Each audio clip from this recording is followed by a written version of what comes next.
And a pleasant good afternoon from the mountains as we welcome you into homecoming Saturday afternoon as the UPIKE Bears welcome in the Point Skyhawks here on this very warm and muggy afternoon here in this middle of October. Alongside Charlie Pinson, I'm James Carr. Happy to have you along with us here on the UPIKE Sports Network. Both teams rolling in off of victories. Point has won 2 consecutive. Both of those has been conference play. UPIKE getting their first win of the season last week with a 44-0 win over Rio Grande. And Charlie, this is a game that, again, when you look at the standings of wherever things are, very pivotal matchup here early on in the season. Well, this is the only loss Bears took in conference last year. Was down when they went to Point and got beat down there, and still ended up getting the conference championship. But that's what they're hoping for to do. They would love to sweep this conference, and I think they got a little bit of an axe to grind here today. Yeah, a tough loss last year down in Walaska, Georgia, whenever they took the last kick that was a field goal and Point walked it off. And, you know, again, you look at the series between these two teams, it's 3-2 in favor of Point, but last year, 23-21 winners. The Bears had the 21-20 lead and then the turnover, and it gave Point great field position. Of course, their field goal kicker was phenomenal. He boomed it through. So the Bears are trying to do something today, though, that is phenomenal in itself, trying to keep their winning streak in AAC conference play alive. They've won 7 consecutive, going back to last week with the win over Rio Grande. And they've also had 2 consecutive wins on homecoming, hoping to make it a third. As our captains' meetings head to the middle of the field, Brett Coleman will be one of the captains. Also, Naj Belgard on the offensive side of things, Amon Williams and Grant Scott. For the visitors on the scoreboard, the quarterback, Samir Wiley, and he'll be joined there by the wide receiver, Messiah Wilson. All decked down in white are the Bears today. Skyhawks in the navy blue. Big day today, homecoming today. Naj Belgard was actually homecoming king, one of them. We had 2 of them. He was the junior king. Junior king, yes, that's what it was. And a bunch of guys coming back this 25th anniversary. A bunch of our first-year guys are coming back here to visit with us. I got to talk to a bunch of them down there earlier. Yeah, I talked to Coach Phipps when I walked downstairs just a while ago, and he brought all of the guys from that first team back in 2001, brought them into the locker room for the team, kind of the final preparation and the message before they sent them out. So a big afternoon here for this crowd. It is, like I said, it is absolutely blistering hot for this time of the year. You know, we had 9 seniors after that first year, and they graduated, and it's great to see them all come back and show. And they made a lot of impact here in Pikeville. First year football team, they did a lot to bring the community and get them involved, and it's nice for them to come see how much things have grown since they've been here. Point has won the toss. They're going to defer, so they'll kick it away to the Bears offense, who has been absolutely like a NASCAR on speed. 495 total yards of offense, 386 through the air, 108 on the ground. And it has been the driver of the NASCAR Speedster of Xavier Malone, picking up his 3rd Offensive Player of the Week from the conference after the performance last week. 31 of 44, 408 yards, 4 touchdowns, and interception. And you look at his season stats, Charlie, quickly approaching 2,000 yards. He sits at 1,896. But the biggest number that jumps out to me from him, his completion percentage is over 70%. Governor Paul Patton, honorary coach today, bringing out the game ball. They just celebrated him on Friday night here with a big shindig, and glad to see him 88 years young out there still moving well. He and Coach Phipps have a really good relationship, too. He's a great guy. I've known Paul for many, many years. All right, we'll step out for a break. We come back, we'll get our starting lineups and kickoff. UPIKE and the Point Skyhawks here on homecoming for the Bears. We're back after this on the UPIKE Sports Network. Skyhawks, as Coach Corey Phipps leads his crew out of the tunnel. 5th season for the head coach, 23-21 all-time here in Pikeville as the defending AAC Conference champs.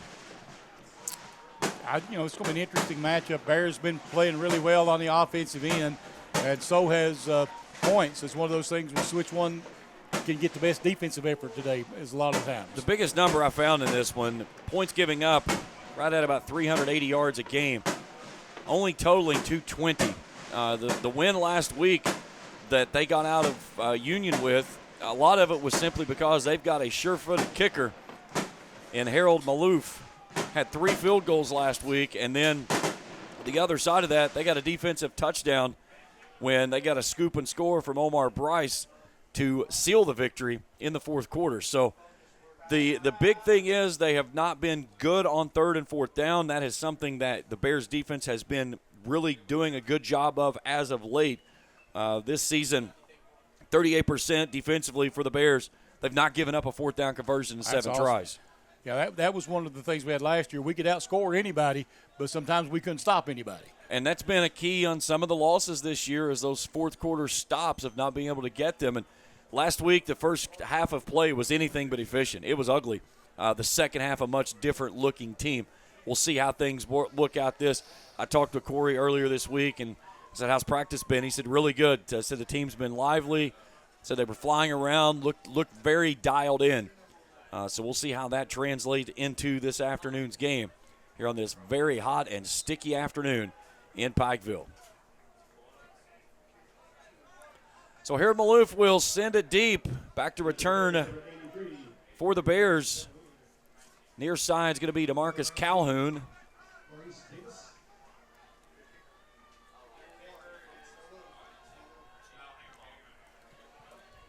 And get a new return man back for UPIKE. That's Maurice Davis. So Maloof from the 35 far side hash mark with the smoke still looming over the stadium. He'll put foot to leather and send it deep, an end-over-end kick. Calhoun from the 1. Out to the 10, 20. Nice hole up the far side he goes. He's across midfield, and he may go. Put it in the books. It's a 99-yard kickoff return to the house. Maurice Calhoun, 6-0 Bears. What a start on homecoming. You know, it can't get more efficient than that. And, man, that hole, that line opened up a giant hole right there through the middle, and he got blockers all the way down the field. Nobody even got close to him. Got him a good crease at the 20, a great seal block at the 50, and he just turned on the jets and showed off his speed. Great start by the Bears. And now Isaac Smith, the sure-footed kicker, the redshirt freshman out of Hickson, Tennessee. Perfect on extra point attempts this season, 17 of 17. Number 19, Maurice Davis on the return for the Bears. Put it through the uprights and make it 7-0 Bears. We're back after this on the UPIKE Sports Network.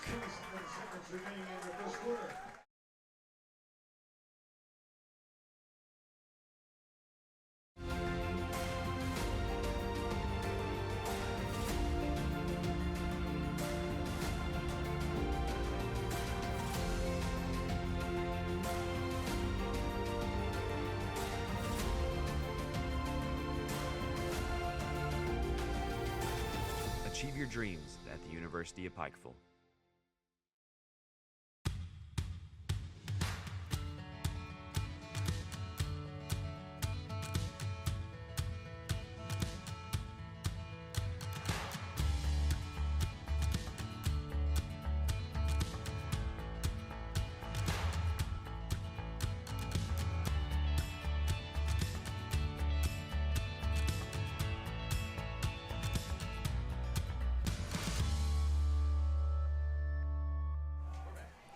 Well, a good start for the Bears as a 99-yard kickoff return for a touchdown. They lead at 7-0, 13 seconds into this ball game.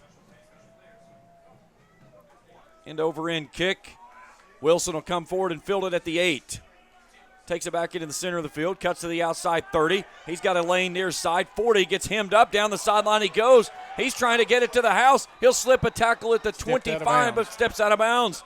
Special teams trying to show off here in the opening going.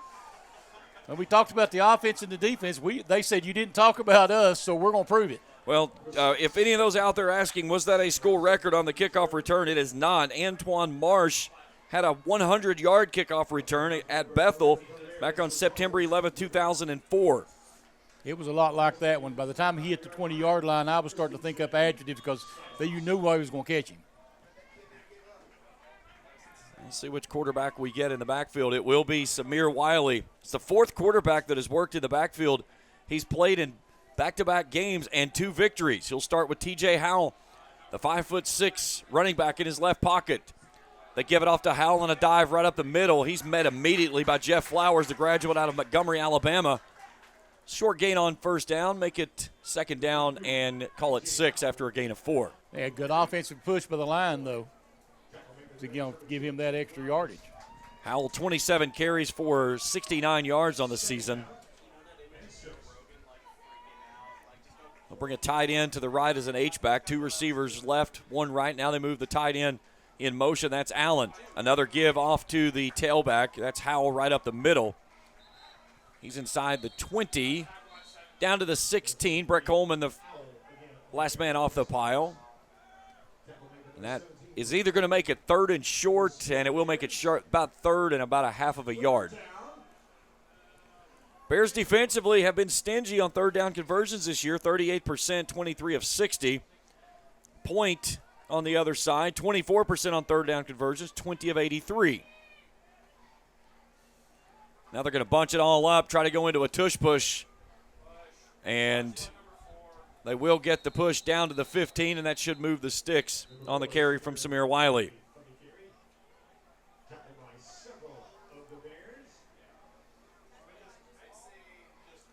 Yeah, they're going to give it. It was close,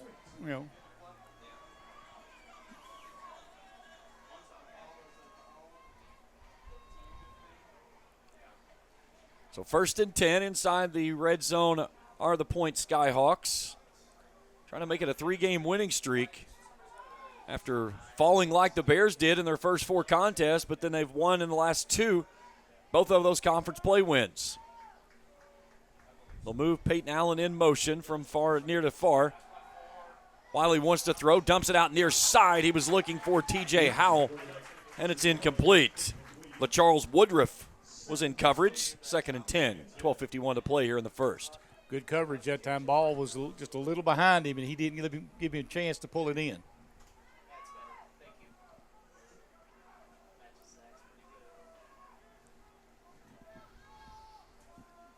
Both teams like to pick up pace, don't they? One thing they do like to go with.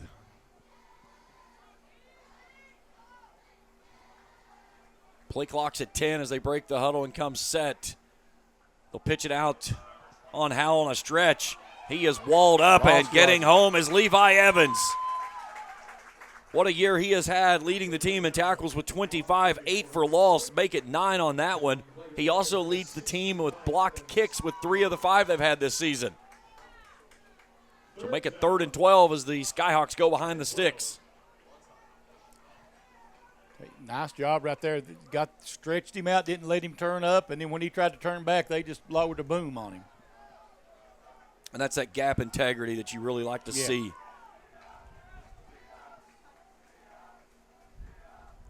Wilson goes in motion. Bears showing man-to-man pressure. 1 high safety, that's Coleman. Back shoulder fade, going toward the end zone is incomplete. They were looking for Brandon Washington, and it's 4th and 12. Let's see if they bring Maloof out for the field goal attempt, and they will. And this is something that the Bears can't afford to do today.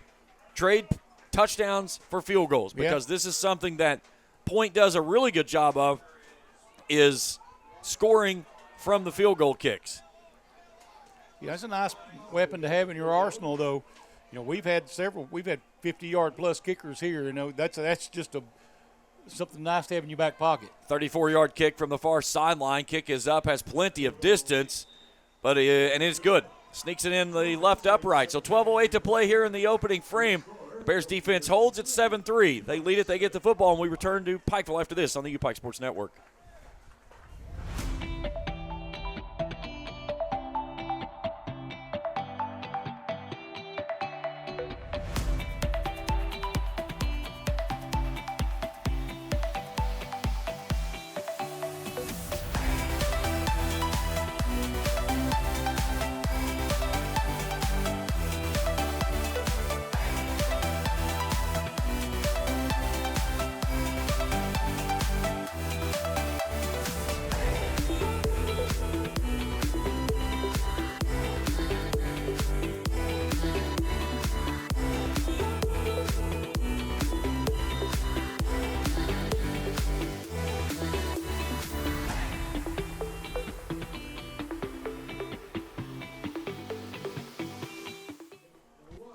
the Skyhawks get it inside the red zone, but the Bears defense holds.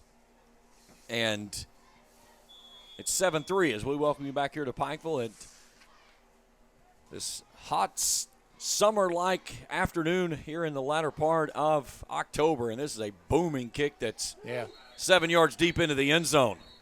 That's what you do when you kick to a guy and he sends it 99 yards the other way. You just kick it over top of his head down to the end zone. Yep. Now, don't give him that second chance because he's wanting it. I don't think we will see him have another ball that'll be anywhere near returnable the rest of the game. Yeah. All right, so the offense will get their first crack at the ball game as the reigning offensive player of the week, Xavier Malone, comes out. His sixth 300-yard-plus passing game last week. Threw for 408. He's number 3 in school history in that category. Of course, you're going to be number 3 in a lot of categories passing-wise behind Trevor Hoskins and Lee Kirkland. Yes. Williams starts in the backfield with Malone. 3 receivers bound to the left of the set. Malone slings it out near side quickly. Has his man there, Brandon Newton. Newton tries to reverse Fields. Still on his feet, fighting for position, and they're going to take him down inside the 15. Wow.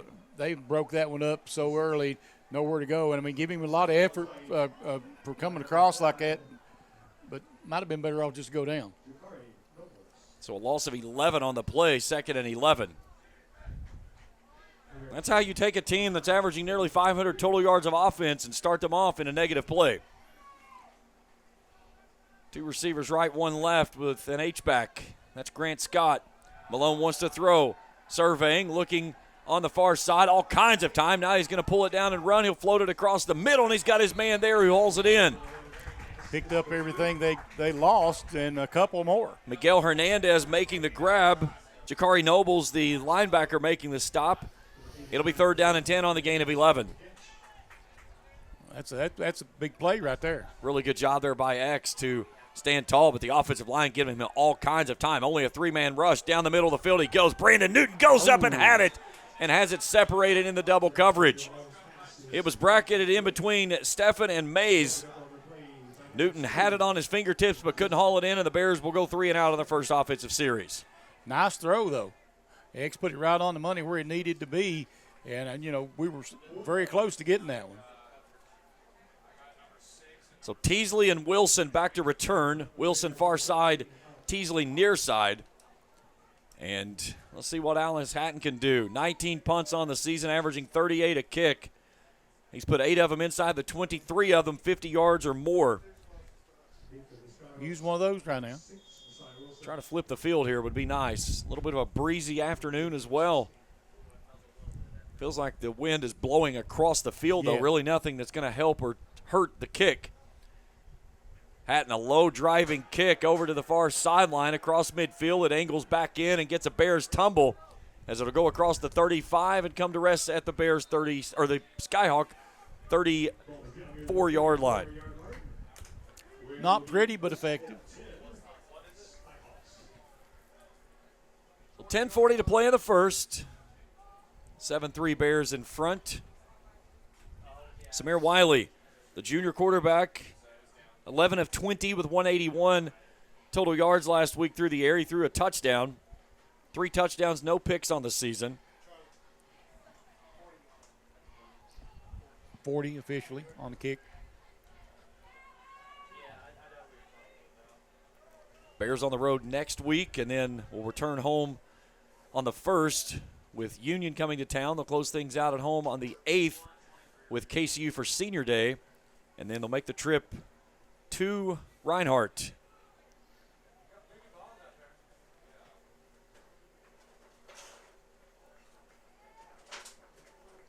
And we're trying to find at least one ball. We've got 3 or 4 flying all over the place. Now we're ready to go.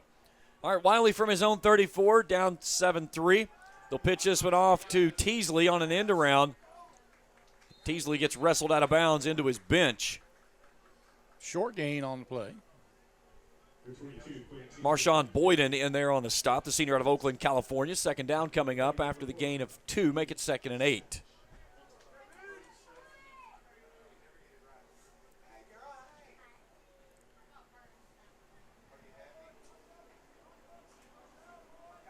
Twin set for Wiley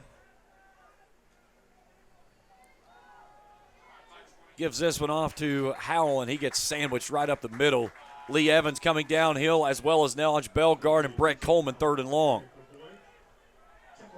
Good defensive series so far for the Bears. They've not allowed anything up the middle. This Skyhawks team only rushing for an average of just at 62 a game. This is a big third down stoppage coming up here. Opportunity for this Bears defense to get back off the field and try to get the offense back out there, leading by 4. 3 hats across the line. Jeff Flowers, Landon Roll, and now they're going to bring another man up. They'll stand him up, though. Third down and 5. Comes pressure. Steps up in the pocket, all kinds of daylight out in front of him. Wiley with great speed comes near sideline into the Bears side of things and runs out of bounds inside the 35-yard line. First down and 10 for the Skyhawks. They got the pressure from the outside, but the middle of the field was wide open. Yeah, you got to contain. That's the thing. You always want to keep them in front of you. That's cardinal rule if you're defensive. That defensive tackle and that defensive end's job is to turn everything back inside.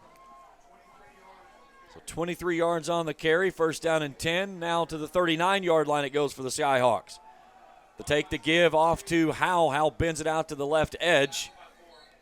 Coming in and making the stop was Deej Savage. Savage with 2 interceptions in the win over Ryle last week. Became the 18th player to have 2 interceptions in a single game. The record is 3. There's 5 players that have done that.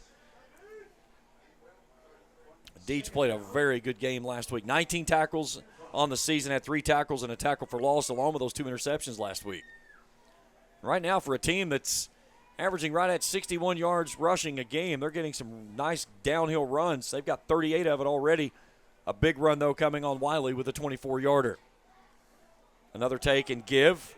This is to Howell trying to work it to the outside edge, and not much there. He'll get a gain of 3 down to the 30, make it 4 down to the 29. It's third down and 1. Landon Rowe, the junior out of Pikeville, the transfer from EKU, making the stop. Big nose tackle for the Bears. Amonte Altman, also that other man out there on the defensive line. Bears getting in nice and tight here on this third down and 1. Almost like they sense the tush push coming again. Yeah. Last time that Point had an opportunity in this position, they motioned out of the gun and got up under the center. They're going to keep this one and try to throw it. Pressure coming up the middle. They'll dump it out near side, and it's incomplete. Well, nice job that time. Landon Rowe providing the pressure up the middle. They were looking near side for Quintravius Teasley. It's 4th and 1. Quarterback was just looking for protection because he was scared. He was scrambling. He said, this ain't good. Points 3 of 11 on 4th down tries this season. The Bears have not allowed a 4th down attempt to be successful. They're 0 of 7. Defensively, they're going to go under the center for the tush push again. That's a fumbled ball, and this is not going to get loose, but a penalty marker flies on the far side. Flag on the far side. Let's see what we've got. It looks like it should be on the offense if he's throwing his flag the correct way. Now, they're already pointing toward UPIKE.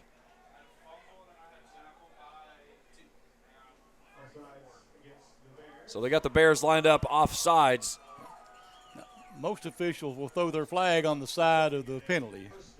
So that will give Point the first down, which is not a. So the offsides moves it to 5 yards down to the 24 it goes now. And the first 4th down conversion that has been successful against the Bears this season. Wiley wants to throw on first down. Pressure coming back up the middle. He's turned back inside, and now down he goes as Lee Evans saws him off back at the 25. A big hit by the sophomore out of Kingsport, Tennessee. That was with authority right there. Jalen Flowers back in on the nose tackle position. Ahmad Fisher rotating in, getting some fresh bodies on that defensive line. Approaching 7 minutes to play here in the opening frame. Bears lead at 7-3. Bears cashed in on their opening kickoff on a 99-yard run from Maurice Davis, and then held the Skyhawks to only 3. Wiley wanting to throw, and it's a low throw going across the middle of the field. I'm Charlie, correct me if I'm wrong. They had 5 wide receivers and a running back. Yep. Trevor Carter almost got a hand on that, though. And if that hadn't been a low throw, he might have picked it. So clock stops, 6:45 to play in the first. 3rd and 11 coming up for the Skyhawks. Harold Maloof over there getting loose. Bears would like to hold again and force at least a field goal attempt. It'll be a much longer field goal attempt, as long in the season's 42. He had 2 of those last week. Pressure coming up the middle, and a big hit gets home as Amonte Altman saws off Samir Wiley and drives him all the way back to the 34. Well, now that makes a whole different look of a field goal here. That makes it a 51-yarder as it's 4th and long, and this may be a punt rather than a field goal. We'll see. They're going to bring Maloof out. Matt Moses will spot it. They'll put it at the 41-yard line, so this will be a 51-yard kick right down the pipes. This would be his long of the season, his previous of 42.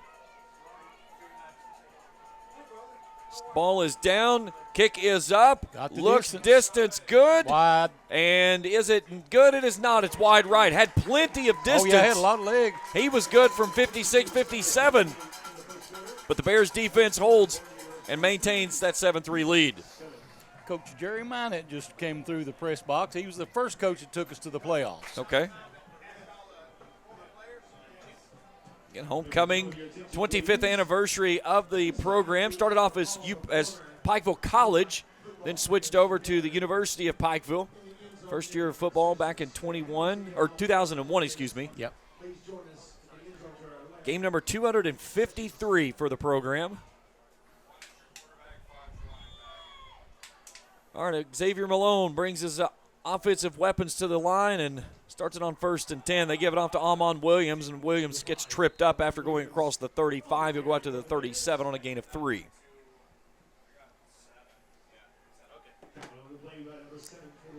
One good thing about having X in the backfield, now that he's settled down. When he first came, he had having happy feet, but he can run the ball very well himself. Malone wants to throw on 2nd down, turns, brings it near side. Brandon Newton climbs the ladder, and it was a floating ball that did not allow Newton to get underneath it and make a run. We got a penalty marker on the field on the far sideline, though.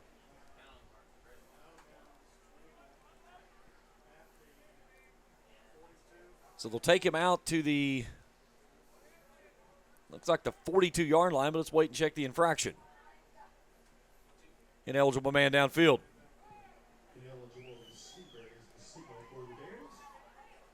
So we'll replay 2nd down on the penalty of 5. Coach Corey Phipps asking for some clarification on it. Penalty markers have been the bugaboo for this team this year. They've averaged 10 penalties a game, just under 93 yards. They went over the century mark last week in the win over Rio. So 2nd and 12 behind the sticks, the offense goes. 2 receivers each way. Amon Williams in the right hip pocket of Malone. They swing it out to him on the far sideline. Williams with a head of steam down the sideline. He goes across midfield. It's a foot race. 30, 20, 15, 10, 5, touchdown, 68-yard touchdown. That is Williams' longest of the season. That's Malone's longest touchdown pass of the season. And the Bears add to their lead. It's 13-3. All he had to do was kick that extra gear in. Nobody was going to catch him. Had the one guy to beat at the 50, and then it's a foot race. Yep. And there's not many people that's going to outrun that young man. Saw his dad here this afternoon, making the trip, always coming up from Cumming, Georgia. So Isaac Smith for the extra point attempt. That's 14 consecutive that Amon Williams has scored a touchdown, 7 rushing, 5 receiving. Or excuse me, 7. Yeah, 7. I just did my math wrong. Hang on. It was 7 and 5 because it was 13. I'll have to do the double check here in a second. Either way, that's 14 in a row that he scored a touchdown. 4:56 to go in the first. 14-3. UPIKE leads it. Back after this on the UPIKE Sports Network. It's nice having a dependable kicker, though. Yes, that's been a huge difference this year. Of course, he won't get many field goal tries. Probably. No. Corey don't believe in field goals. Oh, that's why I was going 7-5 because they didn't update this part. They got the 13, but they didn't do the 7-5.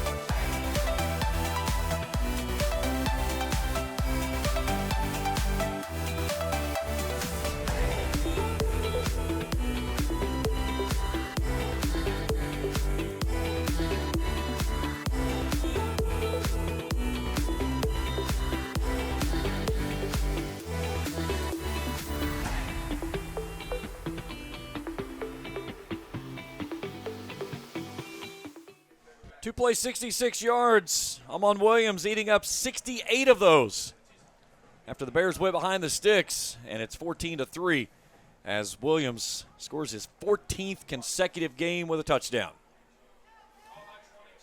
Teasley near sideline at the 15, comes back in the middle of the field, and he gets leveled by Deej Savage as he faced up with him right at the 30.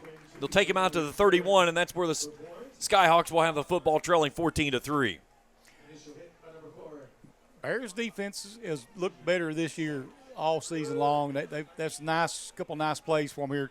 Keep them off the scoreboard. One game currently underway. Reinhardt leading Bluefield 28-6 midway through the third quarter down in Alaska.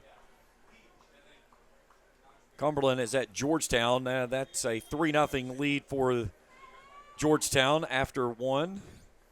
We got Campbellsville tied with Lindsey Wilson at 7. Later today at 2, KCU's at Central State University. Twin set for Wiley from the gun on first down and 10. 3-man line. They give it off to the tailback, and he is going nowhere. All he saw was Amonte Altman, and he started dancing backwards, and he lost the two-step on a loss on first down. It's a loss of 1. It's second down and 11 as Altman picks up his first tackle for loss. Second down, 11. Defense is kind of feeding right now. And this is something that the Bears is in a position right now. The blood is in the water. Now can you go get it? Yep. That's the thing that they've really struggled with, and that's the thing they struggled with last week against Rio. Here's Wiley. Steps up in the pocket. Goes off to the right side. Lee Evans is there and wrestles him down. And he gets back to the the line of scrimmage. Tommy Turner was there in measure, did not need any help. It's 3rd and long coming up. Probably a good thing that he slung him down because he was about to get the boom lowered. Landon Rowe back in as Jalen Flowers will hustle off. And that's something up front this year this team has. They've got the depth across that defensive line, and they rotate bodies in and out 6 at a time, 3 one way if they need to keep things fresh up front. It's showing here this afternoon. I mean, they're able to get a lot of pressure. Offset pistol look this time. Wiley wants to throw. Pressure coming. It's a wide receiver screen. It's set up nicely. They've got a man in the middle of the field who makes the tackle. That was Levi Evans that saved 6, but it will move the sticks and a first down as it goes out to the 45 on a gain of 14. You got to give him a lot of credit. He faked that screen to this side and really froze everybody for just that second it took. And any time as a defensive lineman, when you look up and you have an uncontested line to the quarterback, you have to understand it's a screen. That is the purpose of that play. Yep. The take to give to Howell. Howell bounces it to the outside. Brett Coleman hems him up. Deej Savage finishes him off. They'll give him a gain of 1. It's second down and 9 as we go inside of 3 to play here in the first. Savage is living up to his name this afternoon. He was a savage here last week against Rio. Had a couple of big hits, but the interceptions were phenomenal. We talked with him after the game and post-game, and you could really tell he was feeling proud about what he was doing. I feel like that in his junior season he's really starting to come on, has been a big piece of this puzzle for the defense and a guy that has been so big on the back end for what this team needs.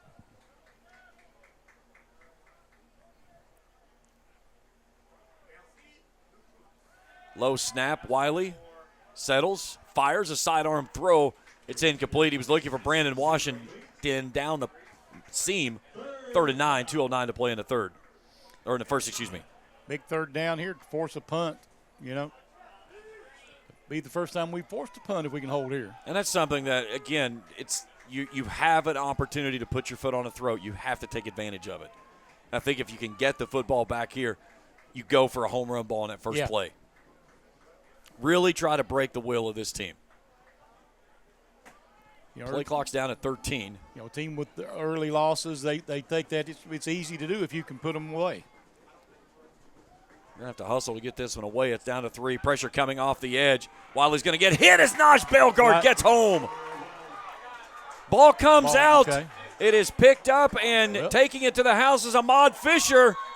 Let's see what the flag is. We've got a penalty marker on the far side, but for the moment, we've got a big man touchdown as the defensive end of Ahmad Fisher scoops and scores. Now will it hold up? That would be the first fumble recovery of the season for the Bears if it holds up. They're going to decline it. It's a touchdown. So Ahmad Fisher gets the scoop and score, and the Bears make it 20-3 with 1:56 to play in the first. So illegal shift is what the call was. Okay. So the Bears, through their first 5 games, did not have a fumble recovery or a forced fumble, and they get them both. That turns it in for a touchdown and extending the lead here in the first frame. So special teams, rushing, and now a defensive touchdown in the Hall here in the first quarter. Bears need another player. They're missing a player out on the kick team. Here comes Jeff Flowers sprinting on. He's got plenty of time. They've not wound the clock, so he's good.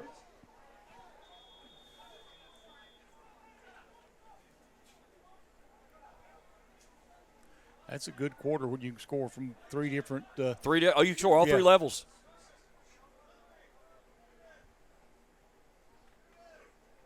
Snap is back. Ball is down. Kick is up. Splits the uprights. 21-3 Bears.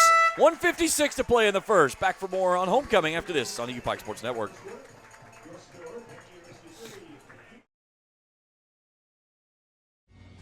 If you was pushed out of the area because of loss of work in the coal industry, look no longer. Jim Marr is here for you. Jim Marr is now hiring for all positions in the coal field. Stop by their offices in Logan, West Virginia or in Wheeling, West Virginia and apply today.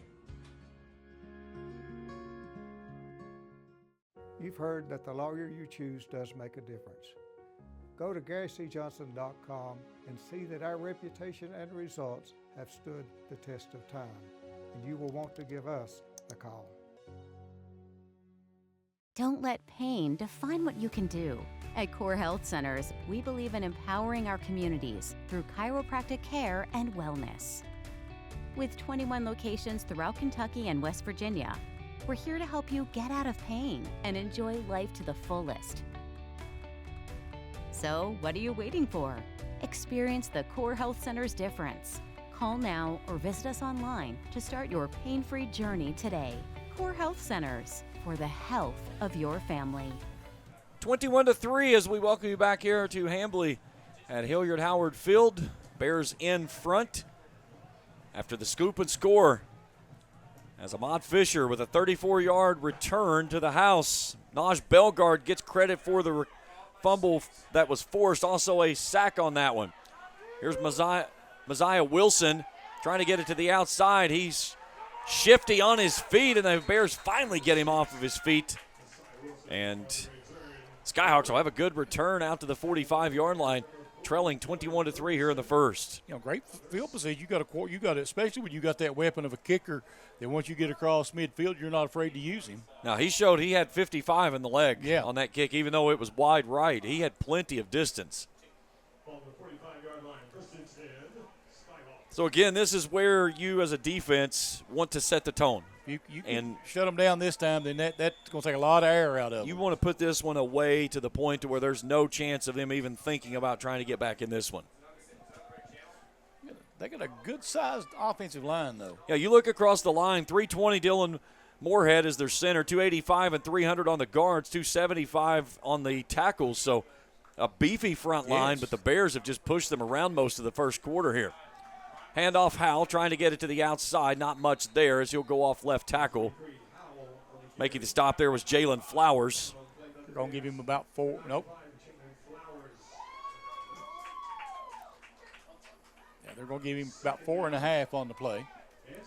Walter Reedus, a new jersey out there. First time I've seen him out there this year, number 31. working in that linebacking unit. So second down and 6 on the gain of 4. Another handoff.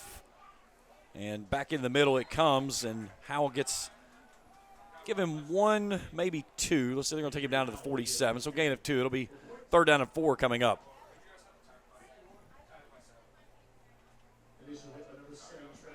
And it looks like it'll be actually a bit closer to third down and 2 now.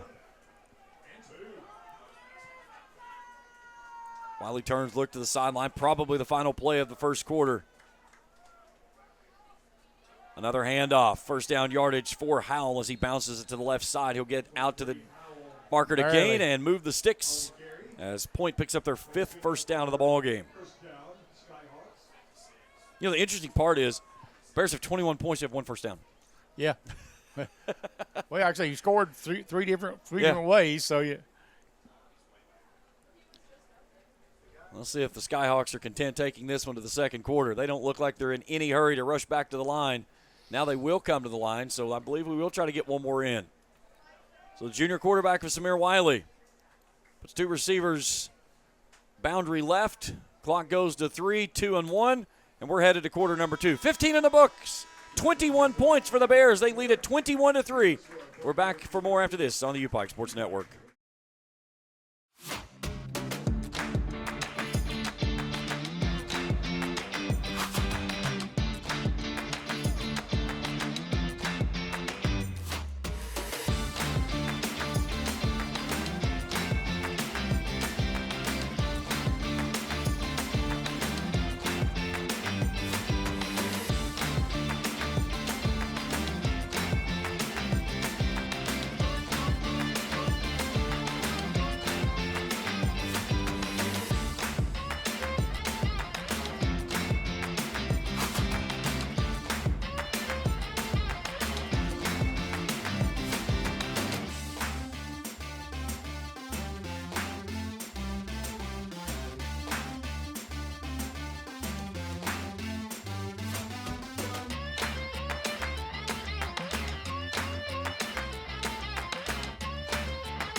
Homecoming here at UPIKE. 21-3, the Bears in front. Alongside Charlie Pinson, I'm James Carr. Happy to have you along with us here on a hot and muggy afternoon.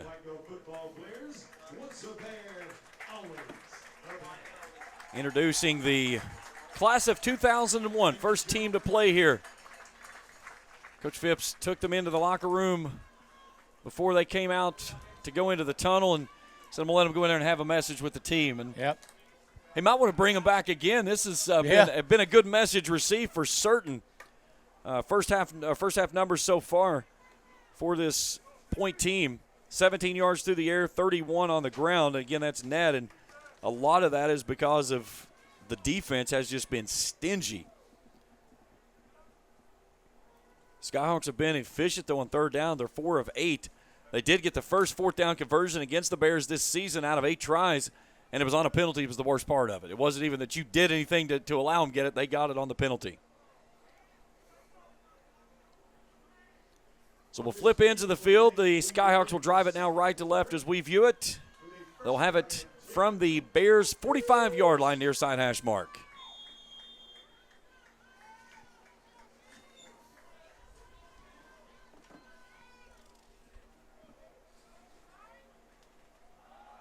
Take to give. This is our new tailback as number 34. That's Caleb Porter, freshman out of Alabama. Pick up about 3 on the play. Second down and 7. So second down and 7 now.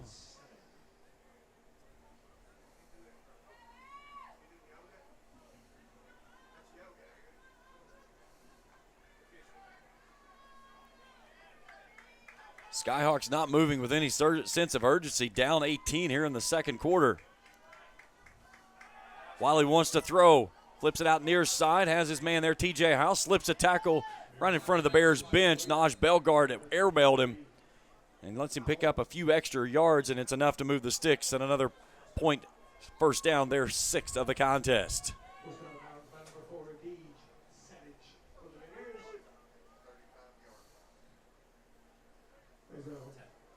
First down, Skyhawks, 35.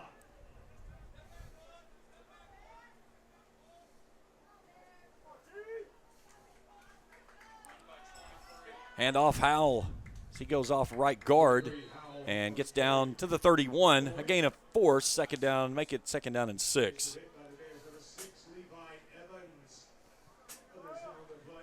Heard that name a lot today, Levi Evans. Yes. He has just been huge for this defensive unit this year.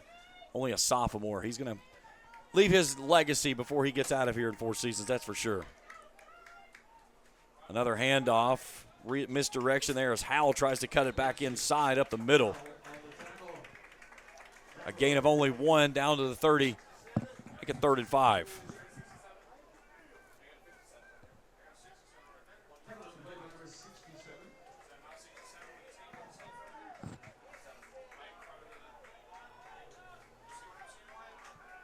Pressure coming off the edge as home run ball going down the seam, and it's incomplete. Quincy Clark nearly had the interception in the end zone. They were targeting Brandon Washington. Cowan Baisley was the man in coverage, and it's 4th down and 5. Down 18 at this point, Charlie. This is not exactly where you want to start trading field goal opportunities. No. Offense looks for the moment they're going to stay on the field. Have not seen any signal from Nigel Lawrence, the first-year head coach for this Skyhawks team, to bring the field goal unit on. So with 12:51 to play here in the first half, down 18, the offense stays on the field facing 4th and 5. Wiley fakes the pass, floats it out near sideline. It's caught. No, it's dropped. Nope. Washington couldn't survive it through the ground, so the defense holds strong. A turnover on downs gives it back to the offense in an 18-point lead. So the only time they've given up anything on 4th down was on a penalty. They faked the halfback pass. Wiley kept it and let that drag route develop across, and he had Washington there, just led him a little bit too much.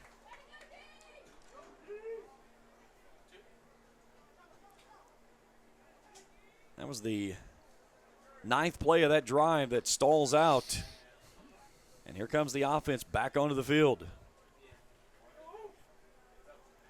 Let's see if you get a pump or a swing here. Try to do something big.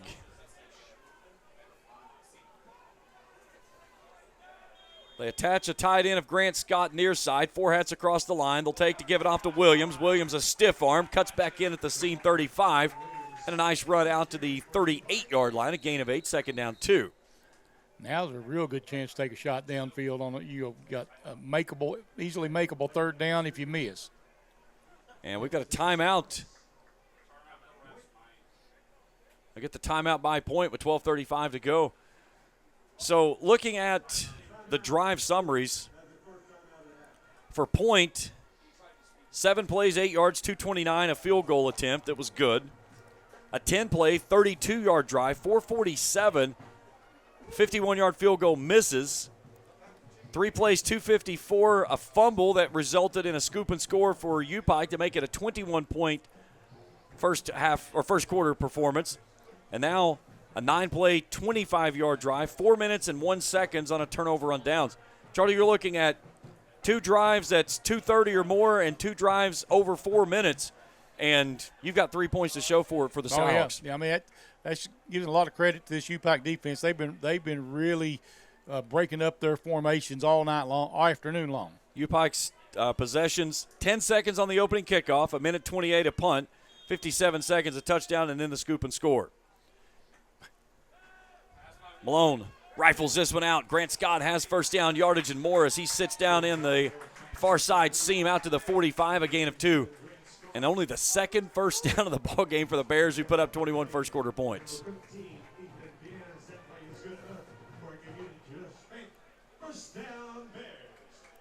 Trips right.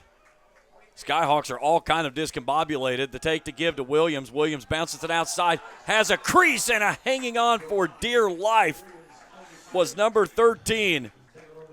And he was lucky to hang on. That's Ethan Benz, the outside linebacker. We've got a bear down, too. I can't see a number. 53 looks like that's your center, Zach Turk. Sophomore out of Murfreesboro, Tennessee. Injury timeout will step out as well. Lift 59 to play in the half. 21-3, Bears in front. Back after this on the UPIKE Sports Network. to see your center go down. That's never Yes. good.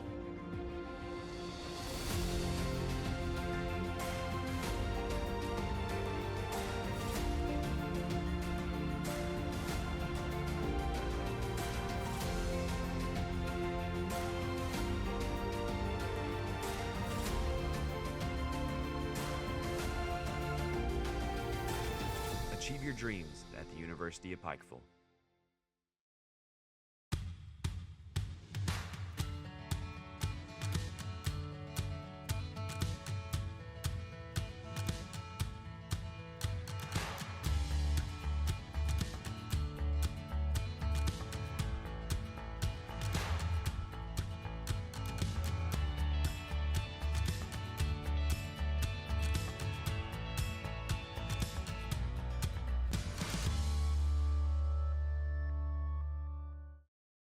Back here at Pikeville, Zach Kirk, the sophomore center, being helped to the near sideline, putting absolutely no weight on that foot as he comes to the sideline. Let's see who's going to be our new center. Looks like it's going to be number 66, Patrick Crowley.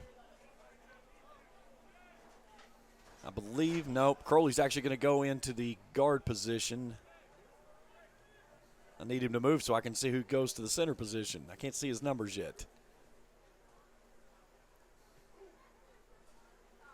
74, Zach Brooks is going to move from left tackle and come into the center position. So the sophomore out of Pikeville. And then taking his spot out wide is going to be Micah Lee. Corey Phipps having a discussion with the white hat there. He does that often.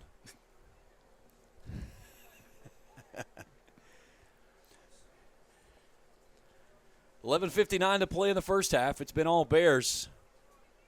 An offensive touchdown, a defensive touchdown, and a special teams touchdown. So 2nd and 2 for Malone. He'll swing it out near side to Williams. Williams makes a fingertip grab. First down yardage with a stiff arm in front of his bench. And he'll take it out at the 41-yard line and gain his sticks. And that'll move the sticks into the Bears' first down.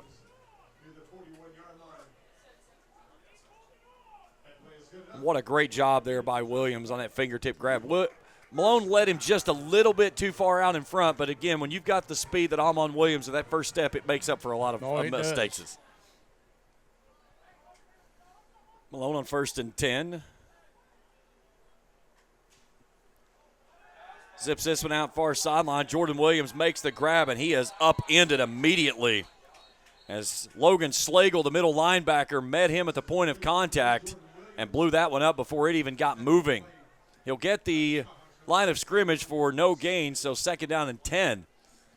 Williams coming off his 4th 100-plus receiving game last week with 9 catches for 148 yards and a touchdown. 2 touchdowns on the season. 54 grabs, which leads the conference. And they've kept him bottled up here thus far through the first quarter in about 4 minutes. Malone wants to throw, brings it out, pumps, comes near sideline, has his man there who makes the grab. That's Miguel Hernandez, and he shakes a tackle at the 30, gets down the near sideline, and will move the sticks for a Bears first down to the 25. And we got a player down for the Skyhawks. Couldn't tell if it was 20 or 29 that went down when he hit the turf. UPIKE's sports medicine staff immediately getting to him before Point's athletic trainer can get over to check on their player.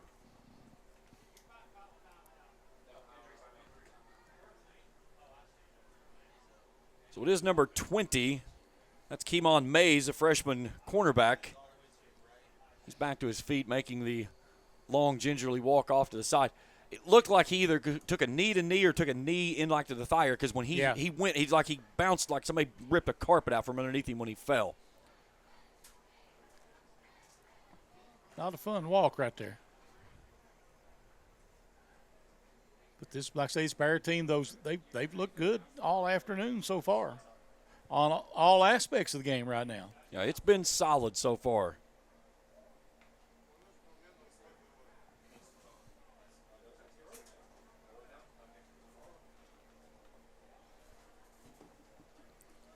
So the first down for the Bears, their 4th. as Miguel Hernandez, the redshirt junior out of Denver, Colorado, caught his first pass last week for 5 yards and picks up a big one of 16, his longest of the season, to move the sticks, and the Bears knocking on the orange zone door, leading by 18. 3 right, a tight end attached, or 3 left, a tight end attached left. They'll give it off to Williams. Williams trying to bounce it to the outside, and it's read nicely and blown up. Jakari Nobles, the linebacker, comes downhill and takes Williams down for a loss. That's not something that happened often this season. Well, Williams tried to give him that little stutter step fake, and he didn't take a bit of it. He just came right after him. So a loss of 2 on the play.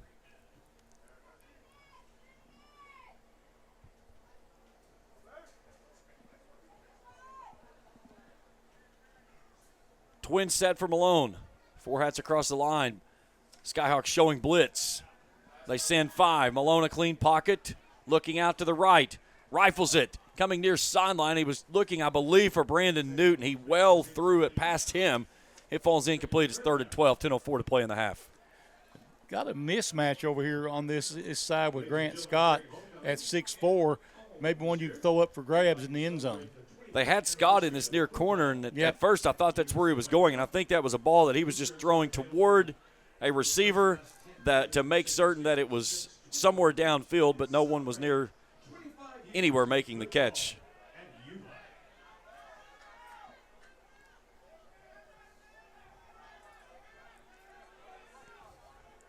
Skyhawks trying to dial up some pressure here on 3rd and 12. Malone swings it out near side. That's an incomplete pass. That might be a live ball. That looked like a backward pass. That is a backward pass. That is going to be a turnover.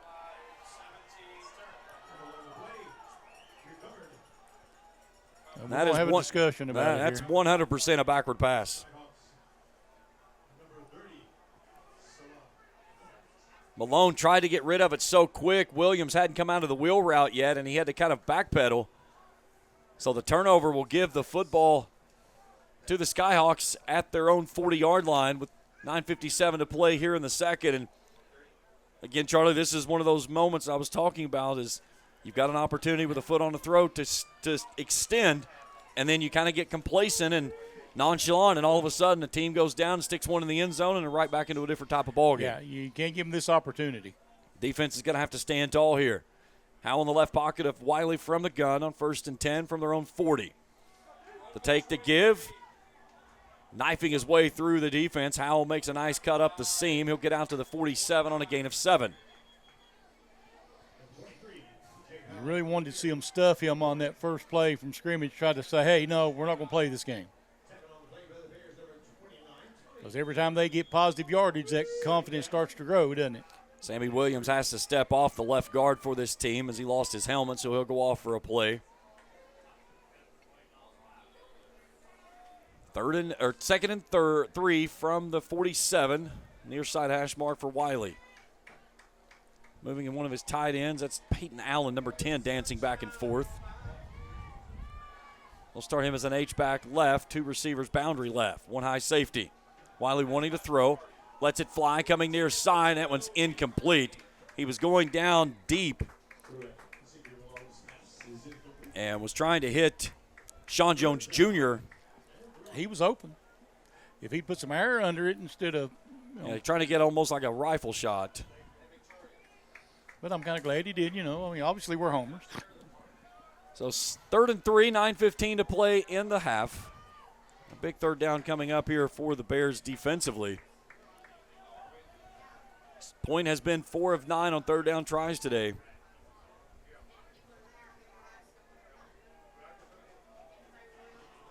The 1 high safety is Quincy Clark. Wiley to throw, pressure coming up the middle, gets rid of this one out to Teasley. Teasley in the middle of the field, comes near side, cuts back at the 25, tight roping the sideline, but he'll get down inside the 20 and to the 15-yard line, I believe. Wiley gets rid of it before the big pops comes and takes the Skyhawks down to the 16 and inside the red zone.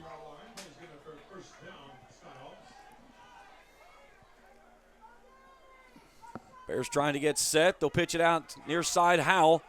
Howell trying to get outside, and he is swallowed up. Jeff Flowers taking him down for a loss back to the 25-yard line.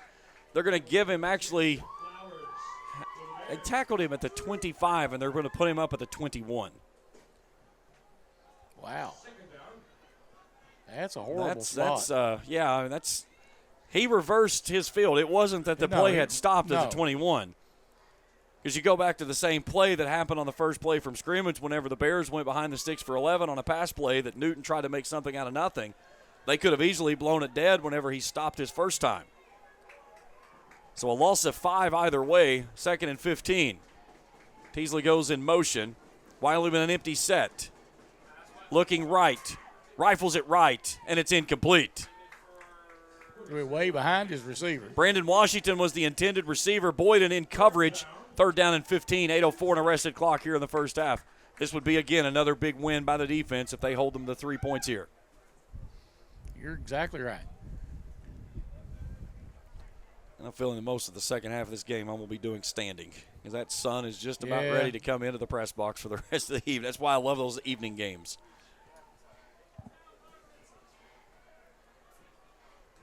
Man.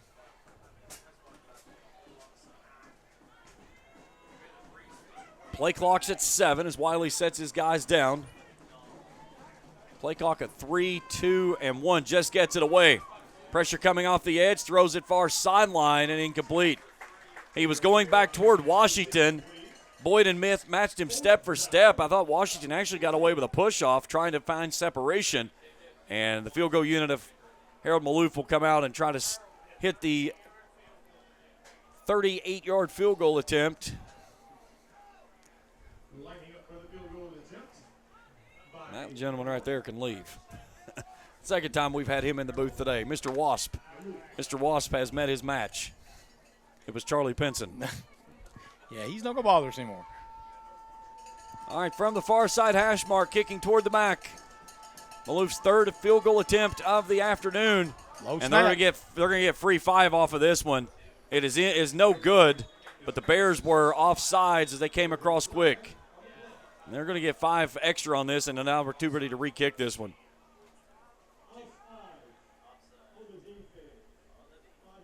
And they got it on Cowan Baisley. He jumped and I'm surprised they didn't just blow it dead because, he was unabated into the backfield. So move it forward 5 now, and it'll be a 34-yard kick. And the reason that you saw the way the kick looked when everybody stopped, and he just kind of half hesitant kicked the football and hit almost like a boomerang ball that had some terrible English on it. Maybe they'll mess with his head or something, Typically with field goal kickers, though, you give them a second chance, they don't miss, especially when you move them closer. Yeah. So some of that same hash mark. Maloof trying for his 2nd field goal attempt to cut into this 18-point deficit. This one's back, it's down. Kick is up, and it's blocked. That's the 6th kick this season that the Bears have blocked. Guess who? Levi Evans. That's his 4th block this season. That'll take some wind out of him. That'll do it. Levi Evans with his 4th block of the season, and he had a block last week as well in the win over Rio. So the Bears will take over on their own 20, leading 21-3, 7:48 to play here in the opening half, and it's time for the offense to get things moving. Yeah, now good time to drive down the field, put points on the board, and kind of step on that neck a little harder. Now, right now, offensively, you've got -4 rushing yards, only 106 through the air, and it's just has not been a very connected offensive pass so far. They've not been able to get the ball into their playmaker of Jordan Williams. They're going to put him in the backfield. Let's see if they run a deep motion with him and try to swing it out to the far side. There he goes. Malone gives it off to Williams. Williams finds a crease, bounces it outside, sheds a tackle 30, and just will tumble out of bounds right in front of his bench. He got hemmed up quickly and very smartly just steps out of bounds and says, I'll take the first down. Let's go play some more. Yep, nice play right there. I tell you, though, if he gets one more step, though, we got a race on our hands. We've got Roderick Lewis, a wide receiver running back, listed on the roster in there at defensive end. 4-man rush. Williams again. Brings it to the near side across the 35, giving him the 37 on a gain of 2 seconds and 8.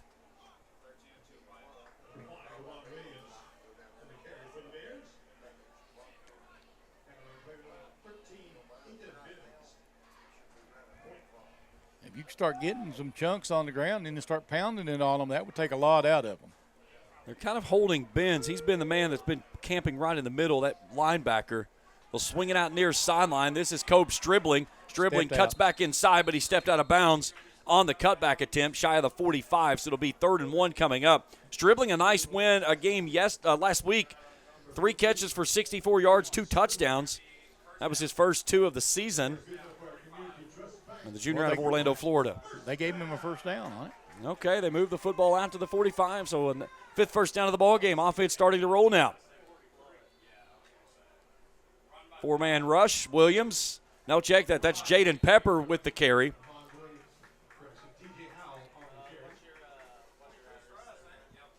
It was Caleb Wade making the stop. Pepper, the redshirt freshman out of Greenville, South Carolina. 11 carries for 69 yards last week. Had 4 catches and 38 yards and a touchdown. He picks up 1 second and 9. Zach Brooks staying in there at center. Malone stands in the pocket, steps up, rifles it, comes near sideline. Stribling has it and makes a great catch as he nearly got taken out by his tight end of Grant Scott. Either way, it'll move the sticks and a Bears first down. You know, textbook what a receiver's supposed to do when the quarterback starts scrambling, come back to him, give him an opportunity to find somebody to throw it to. And again, Grant Scott is not a guy you want to run into. Yeah. 6'4", 245 pounds. Stribling navigating his way through. They're going Good to call. Stribling. Nice ball near side. Stribling angles 5-10 into the end zone. Touchdown Bears. Well, just a great read right there. They were bringing all the pressure, everybody coming down on the inside, and he was open. They're blowing this like it's dead, like there was movement. There are no flags anywhere that I see on the field. No, there's a flag right in front of the Bears bench now. It was covered up by one of the coaches. Okay.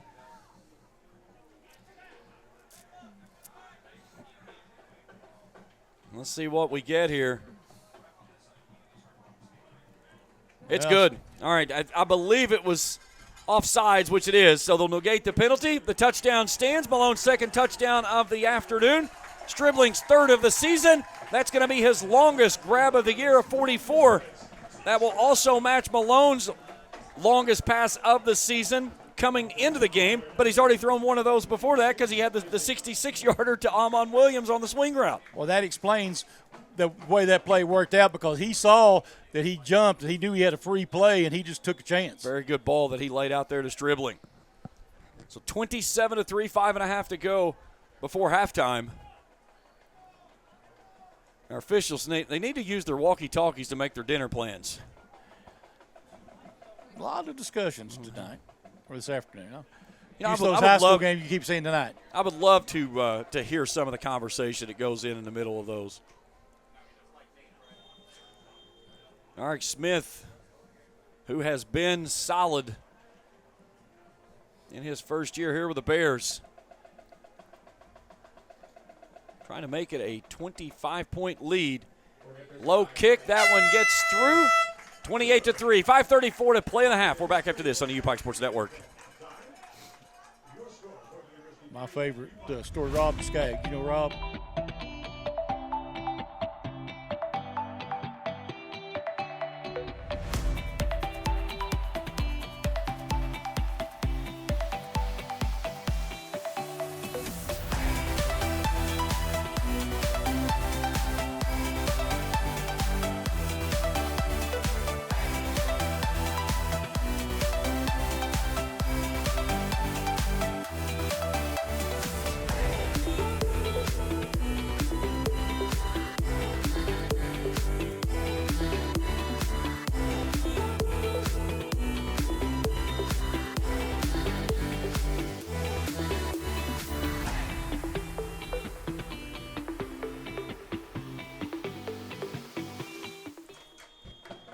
(28-3). UPIKE leading the Point Skyhawks.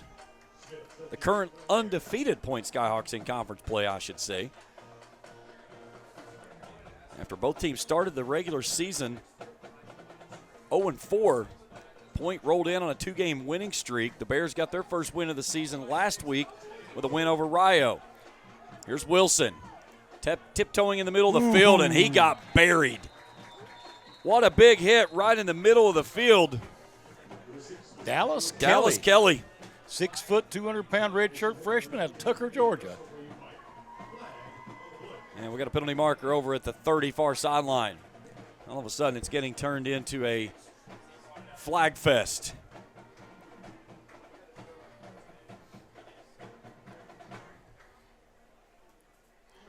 So we got a hold against Point on the return, so it'll be 10 yards from the spot of the foul. So it'll go back to the 13-yard line. So the Bears defensively,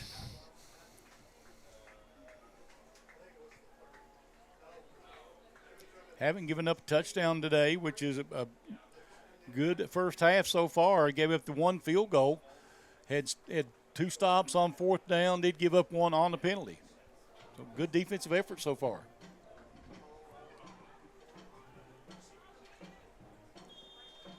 all right, Wiley and company deep in their own territory. Juggled snap that gets out to the tailback. That's Howell, who somehow brought it in. It was on his face mask when he reached to grab it, and he was able to secure it and keep it in front of him. He'll pick up out to, looks like, the 20-yard line, a gain of 2, 2nd down and 8.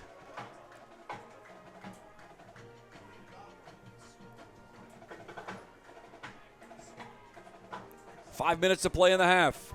This would be huge for Point if they could find points because they get the ball out of the locker room. Big opportunity for the Bears if they can get a 3 and out, and we get a penalty marker, and we got motion, and this is going backward. So 2nd and 13, as the Skyhawks will go behind the sticks.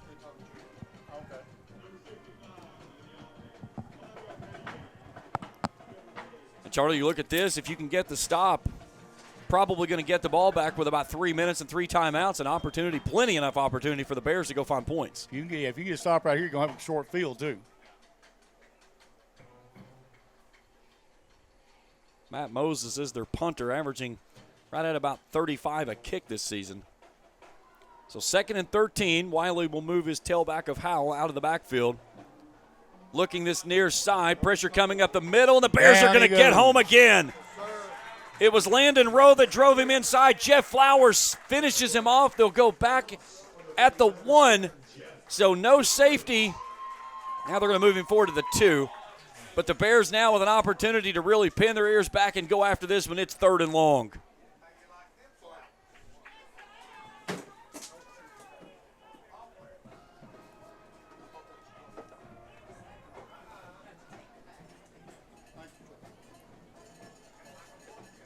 So inside of 4 minutes to go.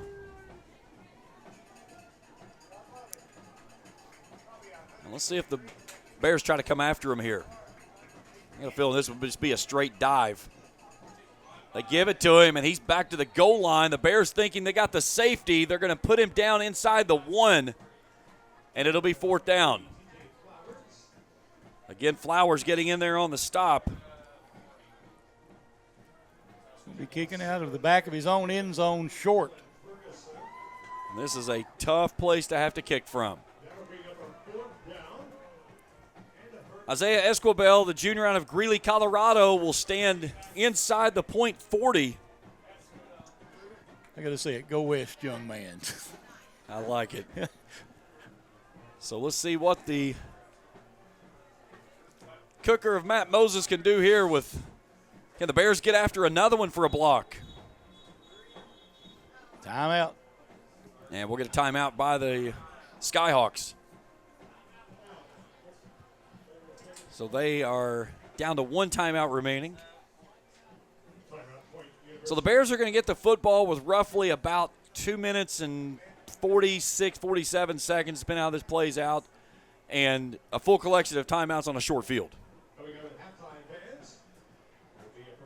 Should be in it. It'll be a great. It's been a great first half for the Bears. The defense is everybody's played well. The offense starting to click late here in this first half. defense, special teams, everybody. We had offensive touchdown, defensive touchdown, special teams touchdown, block kick. I mean, that's a couple games worth of action right there. Yeah, you get all that in one game, and that's been in the first half. Yeah. A lot of that in the first quarter. UPIKE's longest drive by time of possession was on the fumble, on the backward pass, in which they had it 9 plays, 30 yards, and gave it up in 2:48. They responded with a 6-play, 80-yard drive, 2 minutes and 14 seconds. So, again, the Bears loading the line. Escobar, the only man back to return, as Moses will try to part the waters, sorry for the pun, to try to get this one downfield. Bears get after him. Escobar backpedals. He'll field it at the 41. Little shimmy shake, goes outside, comes back inside, makes a man miss, down across the 30, still driving the pile. It's a rugby scrum as the penalty marker flies. And finally he goes down inside the 25-yard line.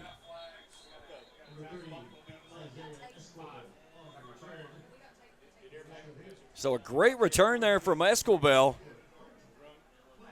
And let's see what we get on the backside of it. Typically, a flag on a return is against the return team. And we got a player down for point in the back of the end zone. 2:39 to play in the half. And this is going to go against UPIKE.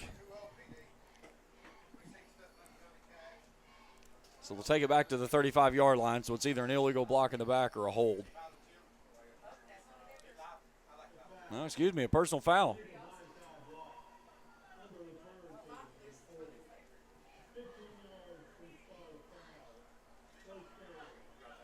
Okay, so I'm not going to complain because where it is, but from where he laid the flag on the field, they only marked it off 10 yards. Okay. He put the flag at the 25-yard line. They spotted the football back at the 35, so either way, it'll be first down and 10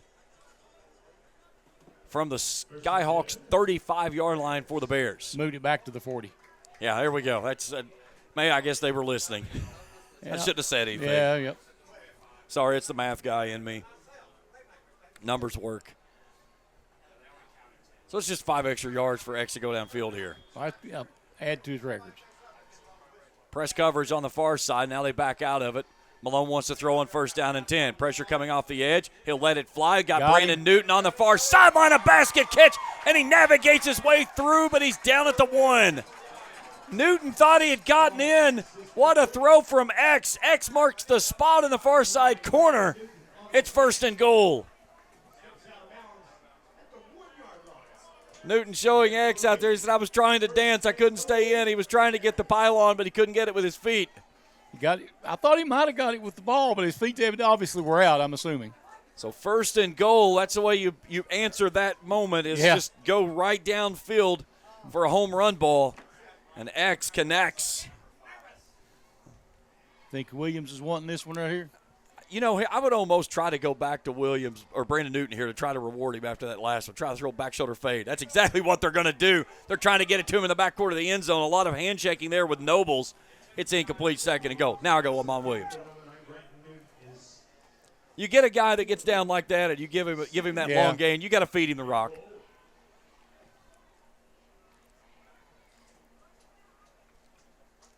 Now just a straight dive of Williams.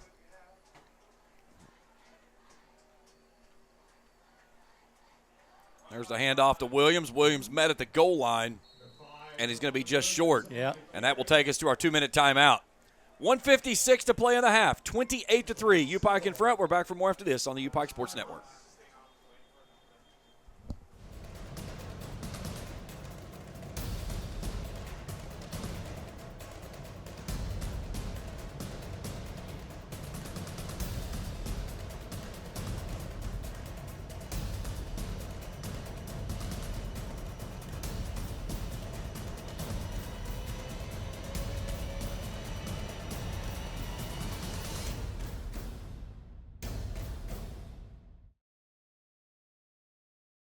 Don't let pain define what you can do. At Core Health Centers, we believe in empowering our communities through chiropractic care and wellness. With 21 locations throughout Kentucky and West Virginia, we're here to help you get out of pain and enjoy life to the fullest. So, what are you waiting for? Experience the Core Health Center's difference. Call now or visit us online to start your pain-free journey today. Core Health Centers, for the health of your family. So 2 minutes exactly to go as we welcome you back here to Hilliard Howard Field, the Hambly Athletic Center, and Bears rolling here in the first half, leading 28-3, threatening for more as they'll go 3rd and 1. They'll go in a heavy set. This is the Angry Bear, I call it. Mims and Scott flanking the outside with Malone under center. It looks like Jalen Hurts with a Philly special on the tush push right up the gut. Touchdown Bears. X gets his second rushing touchdown of the season. And with 1:56 to play before halftime, it's 34-3. Good answer for the loss for last year.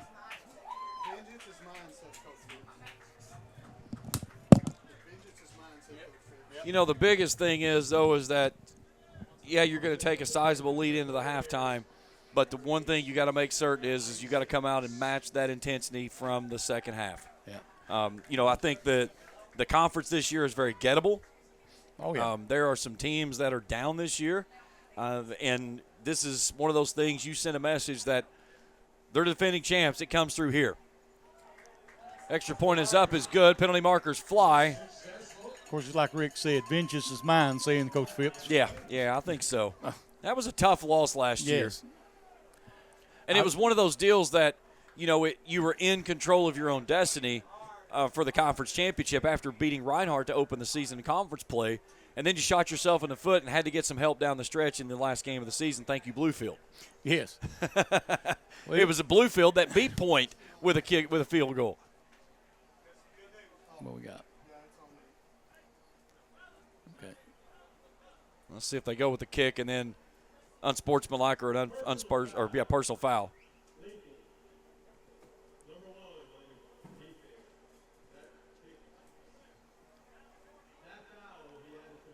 There we go. So the question they had was, do you want to take the penalty and retry the down and go for a 2-point conversion, or do you want to enforce it on the kickoff? They're going to enforce it on the kickoff, and now you'll just try to take this one and send it out of the back of the end zone. Yeah. I think that makes good sense. I never take points off the board. No, I'm that's never a been cardinal rule. I don't care how big the lead is or whatever. You never take points down. You got a 32-point lead, you know. You happy going into the halftime with that? And it's been, oh, you're good. That's my wife's. It's fine. It's there. I'm just trying to look at numbers.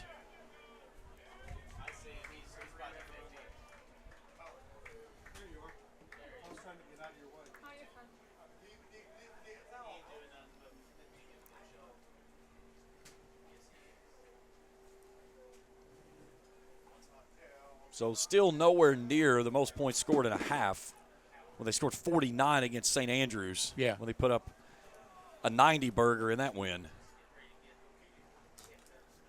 So Isaac Smith will put it on the tee at the 50. Hey, can we play Canadian rules? Can he try to kick this one through the upright? Yeah. I think he can hit it from here. Now the question is, dare you try, when you look across right now, there is not a hands team out there. No. Do you dare try to go for an onside right here? Almost tempting fate in a lot of ways. It is. You got a full collection of timeouts and just inside of 2 minutes. You recover this, you got a grand opportunity. And there, a little squib kick. That's a live football. And luckily for the Skyhawks, the ball that carried him loose and popped back up was pounced on by a player in navy blue.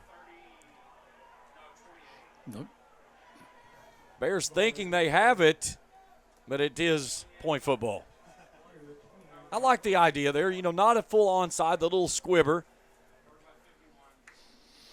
Yeah, you're still not giving up. No, field position still probably what you were going to get on a kickoff, so they'll have the football just shy of the 30. Point with only one timeout remaining, 1:52 left to play in the half. They get the football to start the second half as well. And if you're UPIKE, the last thing you want to do here is give up any form of points. Right. No momentum whatsoever. You've been in a fairly clean first half of play. Don't give anything up here going to the locker room.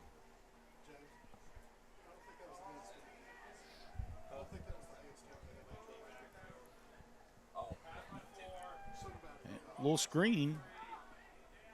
Howell out of bounds on the far sideline. Again, that's one of the things you want to do is run the little quick game, trying to play the clock, and we got a penalty marker down on the near sideline right in front of the Bears bench. And we're going to false start against the offense. So behind the sticks it'll go, make it 1st and 15.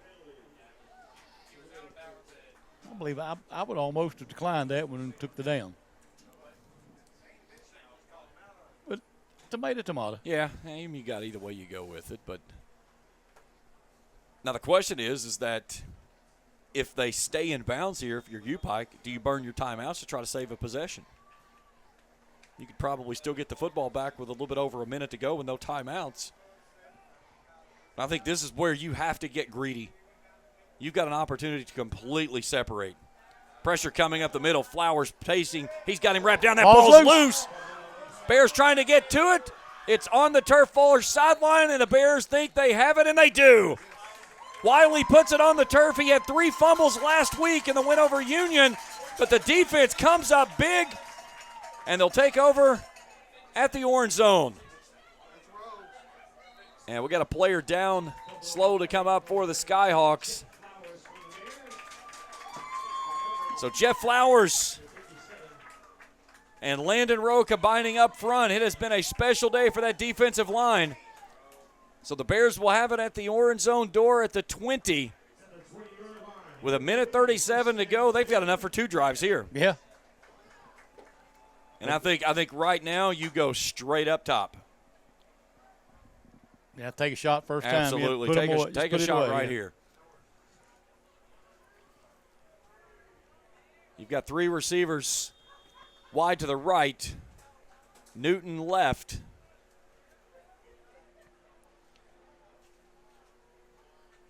X on first down. Pumps. Looks across the middle.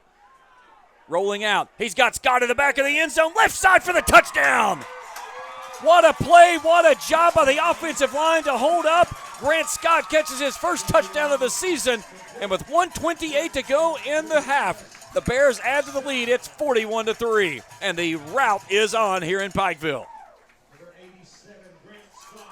I tell you, that was beautiful. And, just a second you thought he was going to get a little bit, and then that offensive line just kind of closed it down, and he got plenty of time to give it, made a nice throw. Now, the one thing I want to bring out on that play was 10 on 10. Brandon Newton had face-guarded coverage right at the line of scrimmage, and when they snapped the ball, he just went like this and stood there the entire time because that was the route that he was going to run. That allowed Scott out of the slot to go up and out, and that corner route with the movement of Malone and wide nobody open to double him, nobody to double him right there. Yep. That is a huge play by Brandon Newton. 42-3, 1:28 to go. And it's stuff like that. You don't coach that. That's just instinct. And, I mean, that is a play that I will definitely talk to Coach about after the game. But Newton just stood up and just stood there, and it allowed that opening to go because that's exactly where you would have thought he would have gone to either a streak route or a back shoulder fade.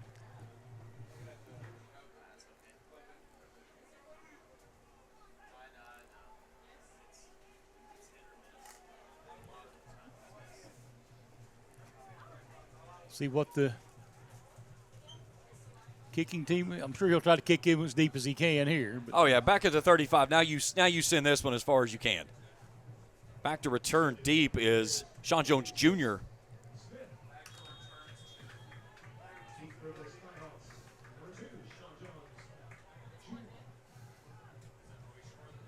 Now the question is still though, the Bears still have all 3 timeouts, and I think if your point. You have to force them to use the timeouts. You can't try to throw the football. And I mean, they're in a pickle right here, Charlie. Yep. Good kick, angling to the far sideline. It's fielded at the 7. Teasley bring it into the middle of the field, and finally gets taken down. Brett Coleman makes the stop, but a penalty And another marker flag. flies, and they're probably going to get 15 on the other side of this.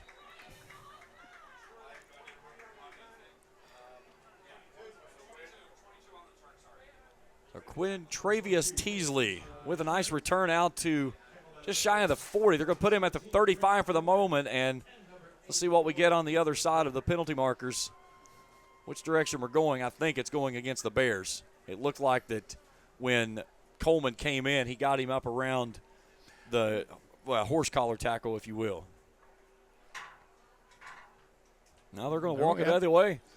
I thought they were talking to our captain.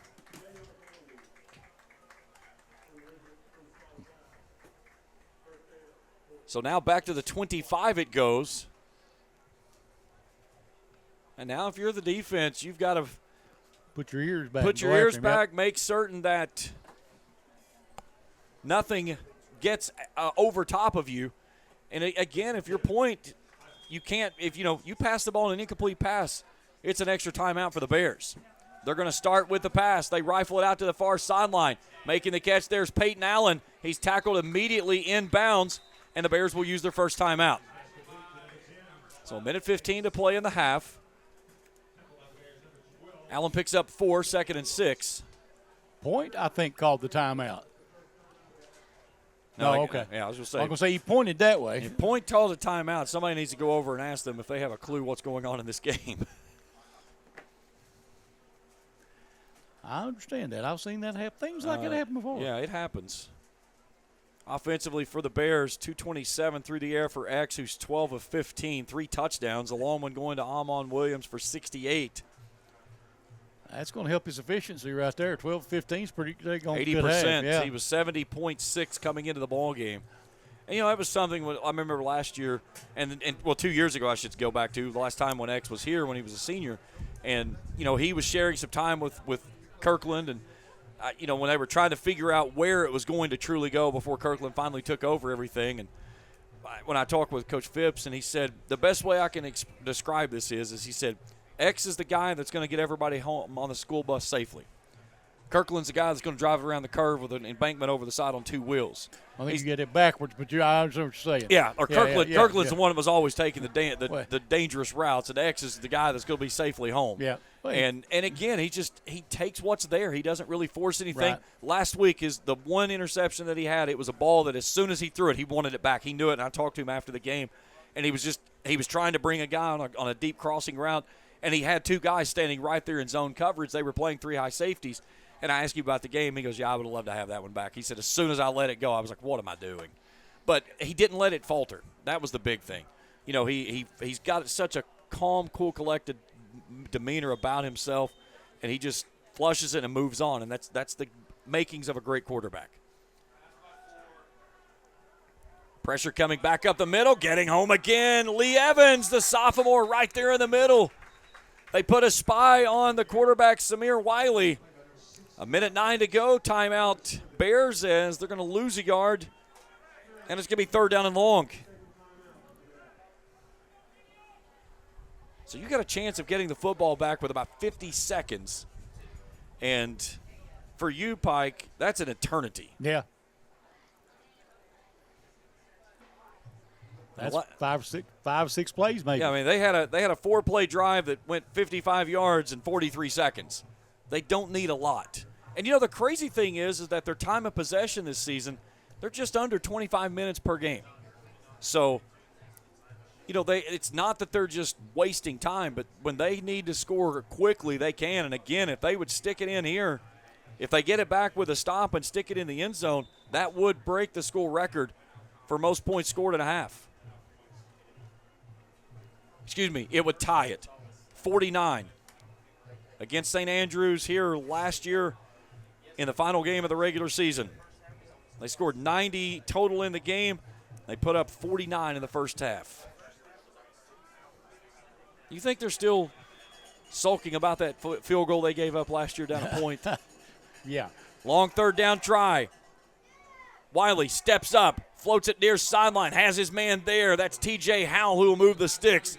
And that'll take care of any chance of getting the football back, barring a turnover, as the sticks will move And a first down, their 8th of the contest for the Skyhawks.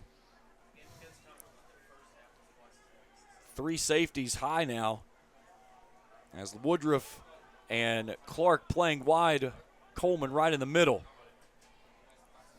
61 seconds to play in the first half of play. Wiley rolling out right. Naj Belgard getting there. And as he had him around the ankles, he'll turn it loose and throw it out of bounds. Clock rests with 56 seconds to play. Second down and 10.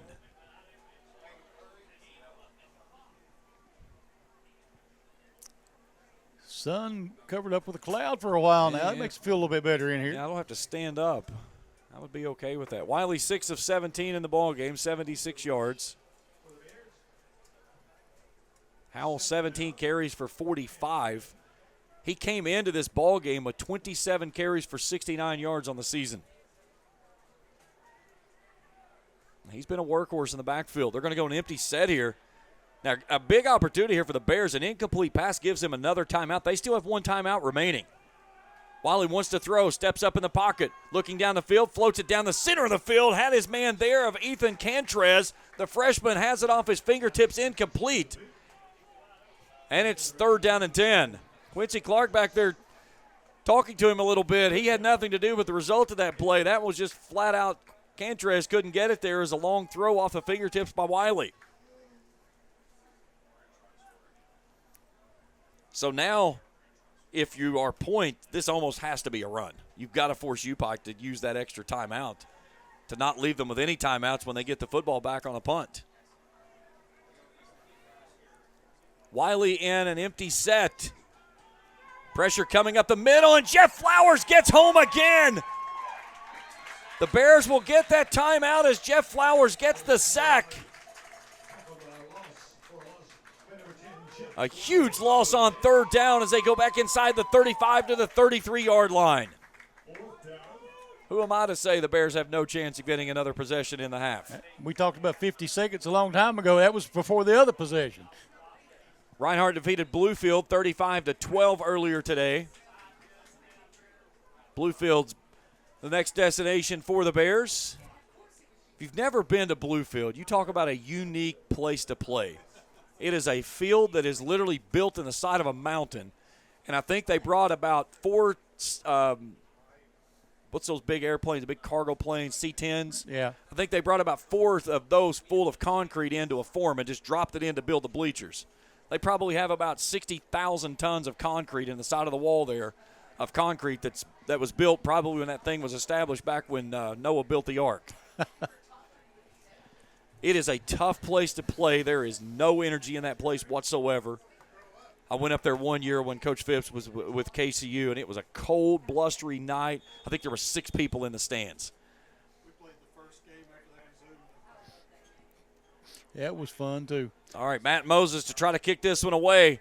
Bears will try to get after it. He will hang it high. It'll take a point bounce. We'll tumble across the 25, down at the 23, the 22. And we're going to get 30 seconds remaining for the Bears with no timeouts and a chance to add to the 42-3 lead. Now, Charlie, this is a point here where you're offensively looking at, you've got 2 spots. The first spot you're trying to do is you're looking at where is your opportunity to get yourself in the field goal unit onto the field. I would say probably the 30-yard line to get Isaac Smith in range. His longest of the year is 33. The longest one he's attempted is tried to swing on was 39. But you want to try to get yourself in a chance for points first, and then after that you got to figure out where you have enough time to get the ball in the middle of the field to make a play if you do catch it in bounds with no timeouts. Right. Again, all first downs will stop the clock to set the chains, so they've got enough time to run up and clock the ball, but you can't have guys way downfield if you go deep on a play like that on an underneath route. Malone on first down and 10, backpedaling, pressure coming off the edge, floats it down the middle of the field. Hernandez skies and makes the catch across midfield. He'll take it down to the point 44, 43-yard line, somewhere thereabouts. Or you can just throw it down the field to Hernandez, and we don't make the chain guys run. And we've got a penalty back here, back where the play was turned loose. Did we get a hold first, or did we get roughing the passer? And I can already tell you it's against Point. Roughing the passer. Illegal hands to the face. Okay.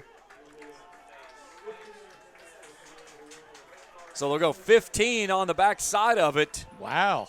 So now, hey, you're in Got field goal time range. now. You're in total field goal range. The play goes down to the 42-yard line. Miguel Hernandez had not caught a ball coming into last week. He caught one pass for 5 yards last week, and all of a sudden, he's thrown his name into the mixture of this one and said, hey, I'm another unit that you've got out here. You've got Stribling lined up to the boundary right. Scott is in the slot standing up in tight right. Malone backpedaling, has time, lets it fly down the center of the field, and that ball is knocked down. It was underthrown, trying to get it to Jordan Williams. Knocking it down was Keemon Mays. Malone had to throw off of his back foot as he had pressure coming down the barrel of him as Omar Bryce got a free release off that defensive end. Second down and 10, 17.9 to go in the first half. Gutsy throw, too, throwing in double coverage like that.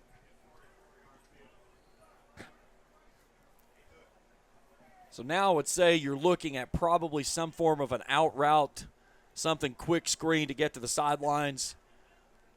Malone with 10, looks quickly to the sidelines, has plenty of time.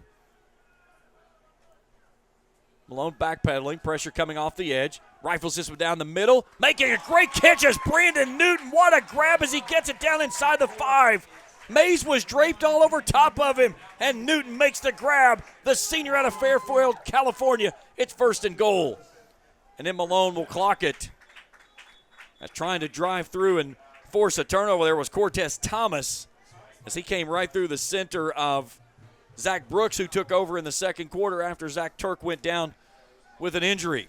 So 11 seconds to go in the half, second down and goal.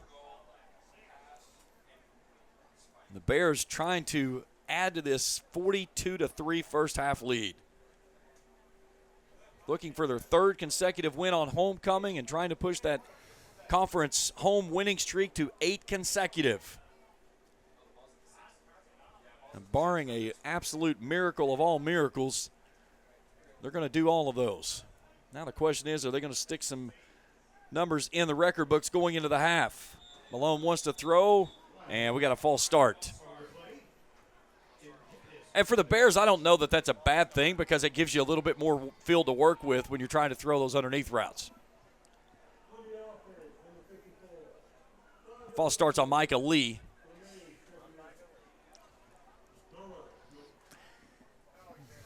Lee working as that left tackle after they had to move Zach Brooks into center. So 10.4 to go, second and goal as it goes back outside the 10 to the 11. Now the big question here, Charlie, is that here, if you go underneath, it has to go in the end zone. You don't have enough time to get up and clock the ball.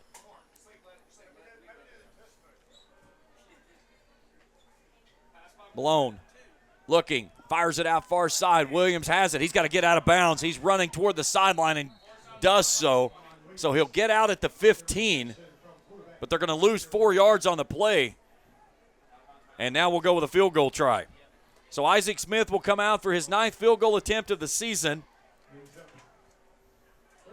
This one will be a 33-yard field goal attempt, which would match his longest of the season that he hit.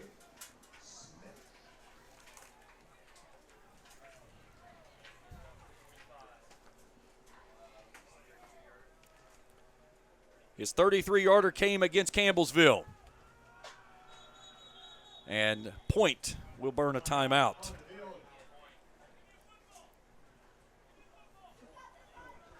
I can't take it. Can't take it with you. I get it. We need another football. He ain't like that football anyway. That's good. Might have been a mistake, might it? Never know. At least he didn't swing on it, so that's a good thing. If you're Point. So the long snapper is Zach Morris. The holder is Jonathan Bersharaport.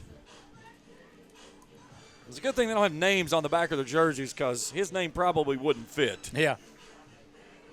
But he has done a great job this season. A couple of times I've seen today, it's been low snaps that he's been able to get them down before Smith gets there to swing. Again, looking at Smith's kicks this year. Hit a 21-yarder against Georgetown. Field goals of 19 and 33 against Campbellsville. Missed a 39-yarder. hit a 20-yarder against Cumberland, had 3 kicks against Maryville, 24, 26, and 21 yards. And here's a great opportunity of a great simulation of finding a way to get points going into a half. So should be the final play from scrimmage to end the half.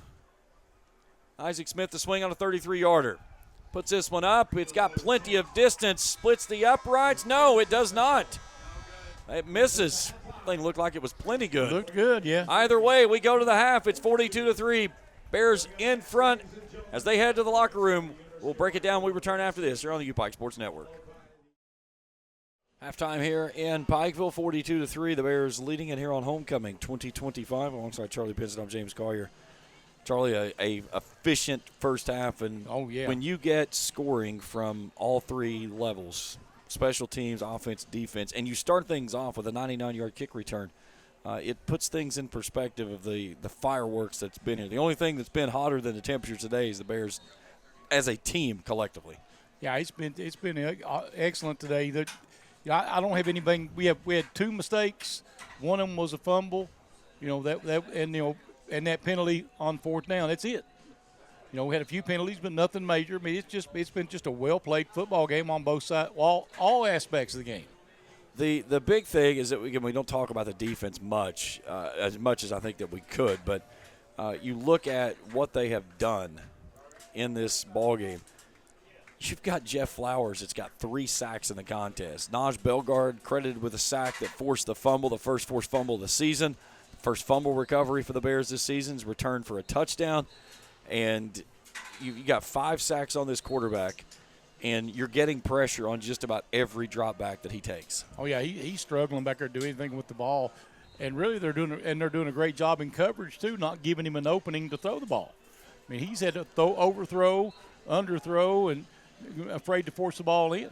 The one thing that we talked about it when they forced Wiley to pull it down and he took off running. This was back in the first quarter. And he had that open space out in front, rushing for 24 yards. And since that point, the Bears have parked somebody in the middle of the field waiting on him. And that has really limited it to where he can only go side to side. He can't pull it down when that pocket collapses and take off running uphill because the person who's been waiting for him on the other side has been Levi Evans, who's had his number from the word go. And we talk about it all the time, but this has been a very disciplined defense here today. They've stayed in their zones. They've not made – you want to make the tackle, but you got to remember what your job is. Like if you're on the outside, you want to force it in. You come in and try to make the tackle. You miss, you give him an opening like we saw on that. But they've really corrected that here today and done a really good job of keeping their spacing and staying where they need to be. Now, coming out of the halftime period, Point gets the football. How big is it for the defense to set the tone to keep that intensity going that they had in that first 30 minutes? Oh, I think it's huge. You come in, this team right now, as they're coming out, they're going to have a little bit of life left in them after getting talked to at halftime.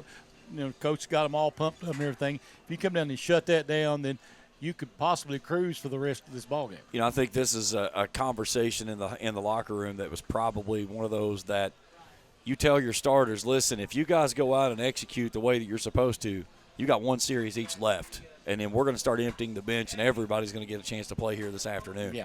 But, again, you see a lot of people when it's 0-4 to the start of the season, and the Boo Birds are raining down, and they're all worried about, oh, God, oh woe was me. And the thing is that those first 4 games, they're like preseason games. They count nothing toward the conference. And, it sucks to start the season 0-4, but when you get into conference play in those 6 games that everything is right in front of you is right there. That's all that matters, and a big opportunity here today to go 2-0. Well, the thing, too, coming out of the Mid-South Conference before, we know what the Mid-South Conference teams are, and they're great tests for you. If you get beat, but you're playing better competition than you'll see all season long in your conference. You look at the Bears, what they did this season in out-of-conference scheduling. Number 9, Georgetown, 34-17. Georgetown pulled away late in that one. It was not that far apart. No, and we made a bunch of mistakes. We ran absolutely. The next week they played. They had a bye week. Then the next week they played at number 20, Campbellsville. They lose 37-34. They gave up a touchdown late. Then you've got Cumberland here. You've got a 17-point lead. You give up 21 unanswered. You lose 21-17. You were still receiving votes at that moment. Then you go to Maryville, who's a D3 college that's receiving votes. You lose that one late, 34-30, and then bounce back here after a very sluggish first half of play against Rio Grande last week when you only put up 17 points, or 16 points, I believe it was, and then you push away in the second half and win at 44-0. But on this one, you've seen a crisp 30 minutes of football, like you said, outside of a couple minor miscues. Oh, I think so. I think it's absolutely. It was a little odd to be in Rio Grande while you all were playing Rio Grande last week. Yeah. It was, Rio's a new team to the conference, just started their football program back up, had not played football since back in the 40s. And probably 80% of their roster freshmen. And again, it's, you don't make excuses. You look at the opponent, whoever your nameless opponent is that's who you're playing. It doesn't matter if they're seniors or freshmen. Right. But you could really see that the second half really took the toll on Rio. And I thought that was one of the reasons why UPIKE was able to extend. But they just played so carelessly poor in that first half. And it, the thing is that you're sitting here thinking, okay, this is going to be a game that's probably going to get out of hand quickly. We're going to have a lot of guys get some early playing time. You're going into the fourth quarter, and you're still not totally sure of yourself that the way that defense was coming after you there for a little bit, you were trying to keep them in the ballgame. And that's one of the things you got to look at too. And it's hard for kids to focus sometimes on what they consider a lesser opponent, and that's something you got to really get out of your head. You're like you said, you got to attack every play, every game, just like you're playing a world championship team. I talked with Coach Phipps before the game last week in our interview, and I said, how important is it to understand your team today? They have to play to their standards and not play down to the standards of their competition. He said that's the problem that we have struggled with since I've been here, is he said we always seem to play down to the level of our competition. And maybe today was a learning curve from what they took away from last week to go out and say, okay, we're going to play to our standards and we're going to execute to our standards, and the heck with the opponent on the other side. If we score 90, we score 90. But we're going to do what we have to do to make us make that next step forward in the conference and try to go defend a conference championship. Well, and that's what you got to do. I mean, you got to build a winner, and sometimes it takes time. I mean, you got to change attitudes, and that's, and these kids now, you got a lot of younger kids that are coming in and learning that new attitude. And this is a really good game for that right here. It shows you what you can do when you show up and play. And the big thing is you lose a Lee Kirkland, and everybody's like, okay, well, there goes the passing attack, and you get X back for a year, and it's just business as usual. Everything continues to flow, and the good part of it is that the quarterbacks that's in waiting, which I'm sure we'll see some in the second half, Peter Zamora, the Marshall transfer, that is one of those guys that's going to be in the mix.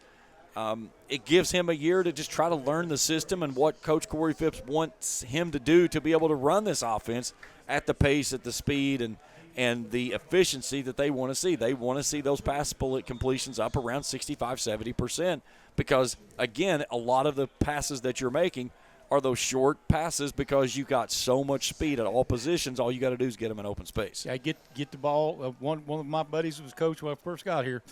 If you give the ball to the best athlete out there, they'll make you look like a good coach. Teasley from the 10. We're underway, second half of action. Trying to bounce it to the outside, sticks a foot in the turf, and he gets blown up right up the middle. As a big pop there by the Bears return man. Hang on here. That is Dallas Kelly. We talked about him earlier. Yeah, he made another big hit earlier. I'm going to add him to my list here. He's been a very big piece to the special teams unit. All right, so the sun pops out, and I'm going to have to stand up because I'm getting absolutely beat to death by that sun. I don't want to go home with a blistered forehead. I understand. That's why I brought my hat. Yeah. All right, Skyhawks football from the 21, moving left to right as we view it. Wiley on first down and 10. The take to give off to his tailback. Howell a little dancing in the hole and gets stood up there. Brett Coleman, one of the first guys in there on the stop. Levi Evans, no shocker there, was in the mix. Going to give him about 3 on the out to the 24. Again, he's had a good head of surge on a lot of his first carries, and then the Bears really wall it up nicely after that first down carry. So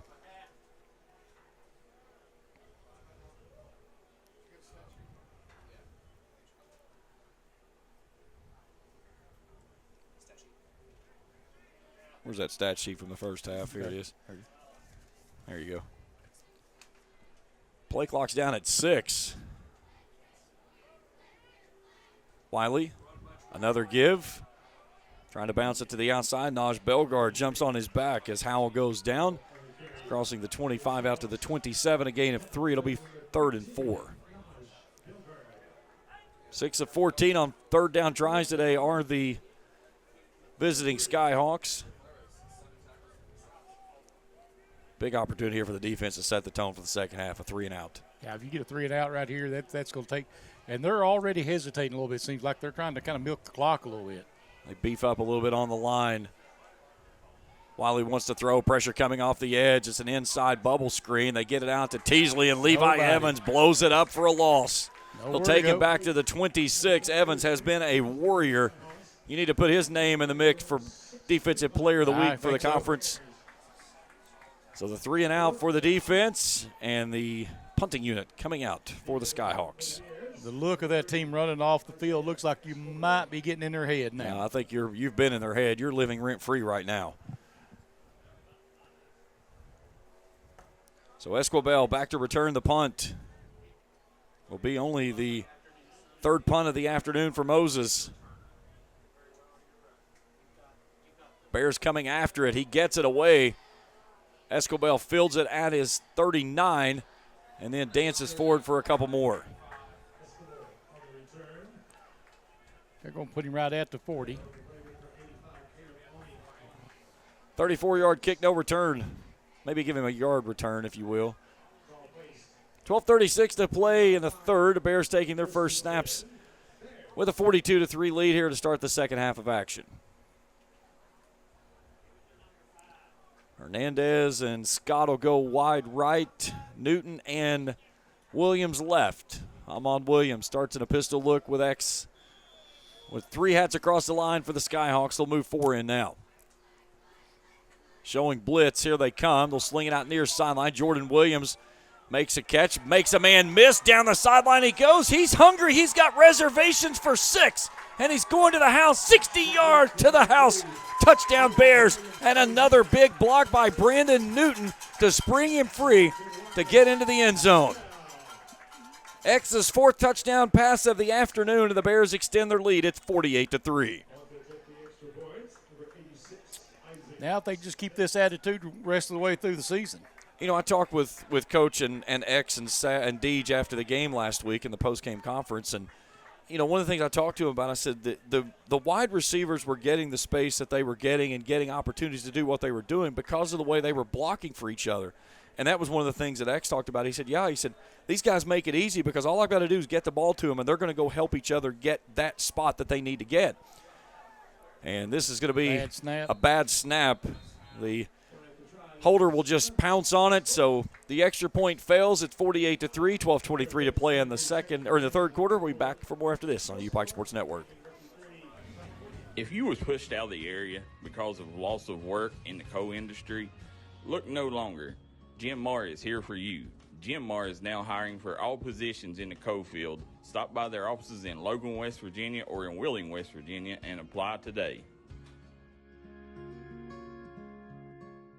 Don't let pain define what you can do. At Core Health Centers, we believe in empowering our communities through chiropractic care and wellness.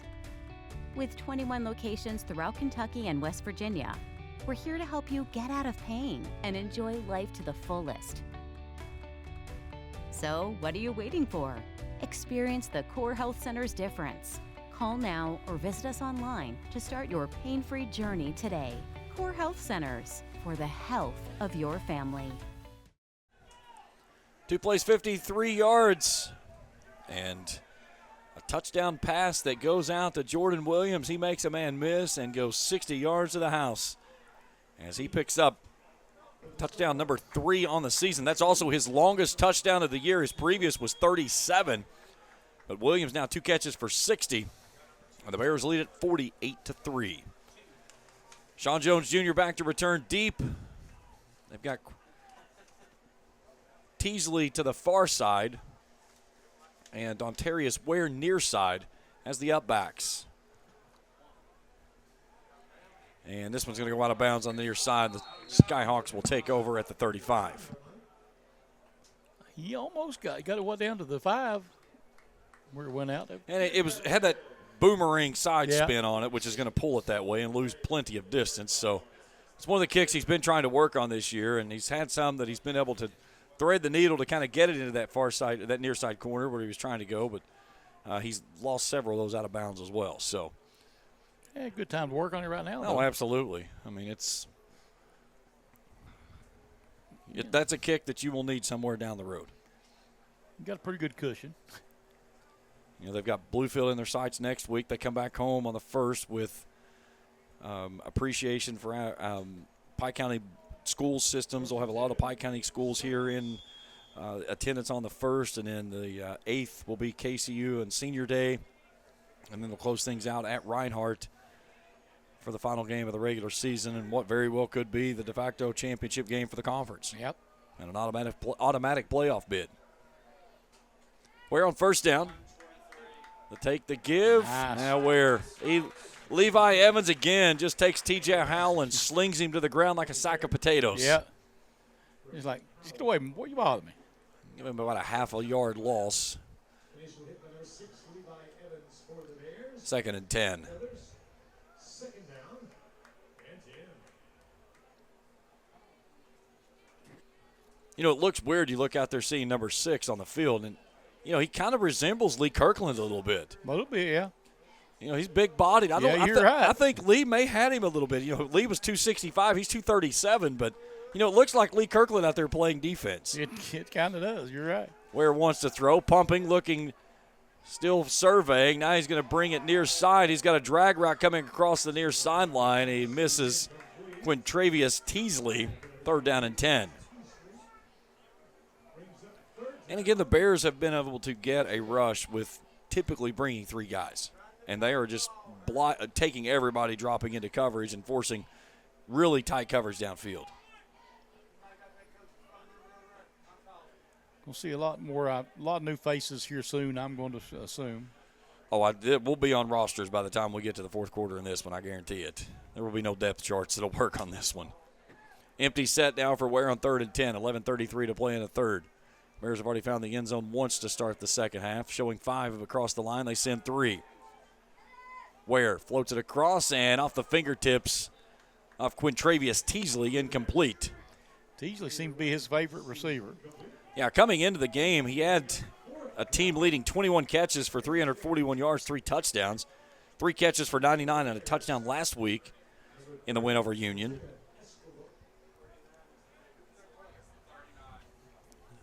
So Moses back to kick for the second time of the second half. Escobel stands back inside his own 30. See if the Bears try to come with some pressure. They're backed out right now. And they nearly got home. It was Hayden Russell coming off the edge. Escobel with a head of steam grabs this one, moving forward, trying to bounce it back into the middle.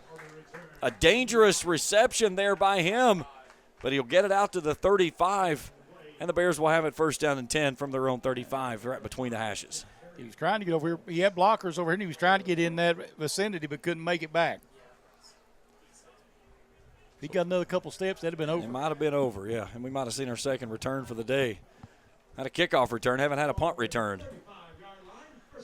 So X and crew come out on the first play from scrimmage here on their second drive. An H-back of Scott, 2 receivers right, 1 left. Malone, play action. Clean pocket. Comes near side, drops it in the bucket. That's Jordan Williams who makes the catch across midfield. Head down to the 43. 17th first down of the ball game for the Bears. Bears get back up the lines quickly.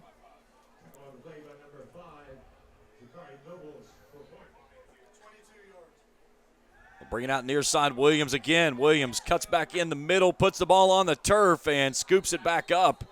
He'll recover it right where he went down at the 35-yard line. So a gain of 8 on the play. 2nd and 2.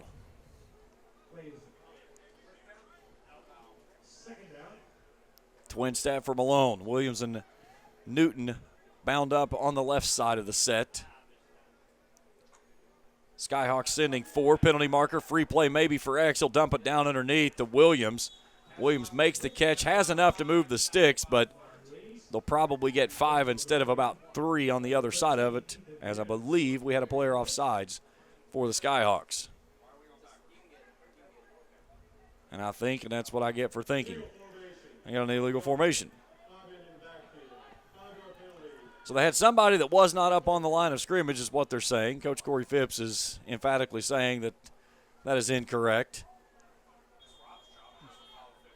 So instead of what was going to be a first down, they'll back it up 5 and play it now from the 40. So I think it's second down and 7 now. Twin set for Malone. Pressure coming off the edge, dumps it down underneath. Williams makes the grab. He's hit immediately underneath. Ethan Benz, the linebacker, wraps him up. Shy of the 35 to the 37. Called third down and 4.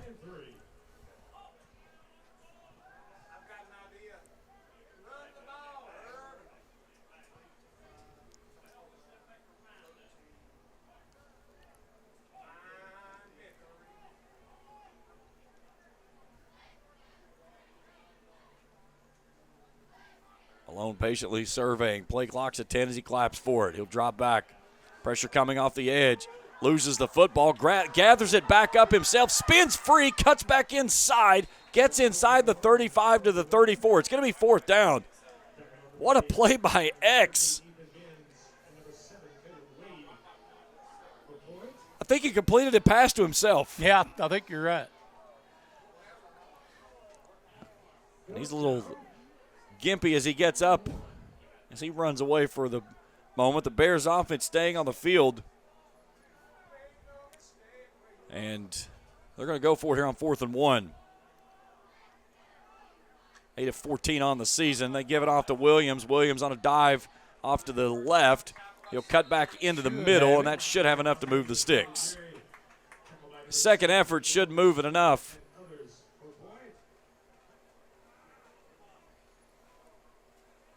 They're waiting for him to do it, and they will move the sticks. 18th first down of the ball game. So down to the 33, first down and 10 Bears. 48-3, inside of 8 to play here in the third. Longest possession of the day for them here on this drive, I believe.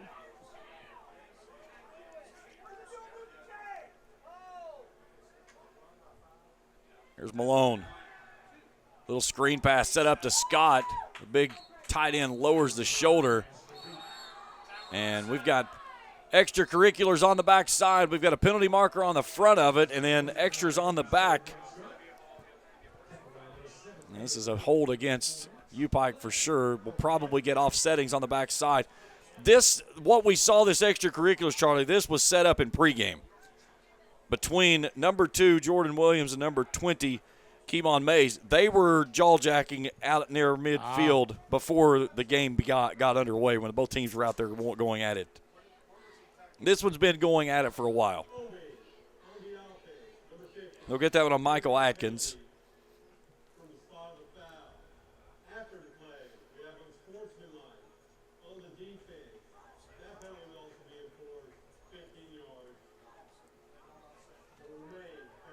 Okay, so we'll get a 10-yard penalty, then 15 on the other side of it. So all of that will push it up and take it up to the 27. So you get a yard out of the whole play. But you get the automatic first down. Yes, because of the unsportsmanlike penalty. So after all the movement, you pick up 1 yard, but you get a first down out of it. So first and 10 from the Skyhawks' 28-yard line.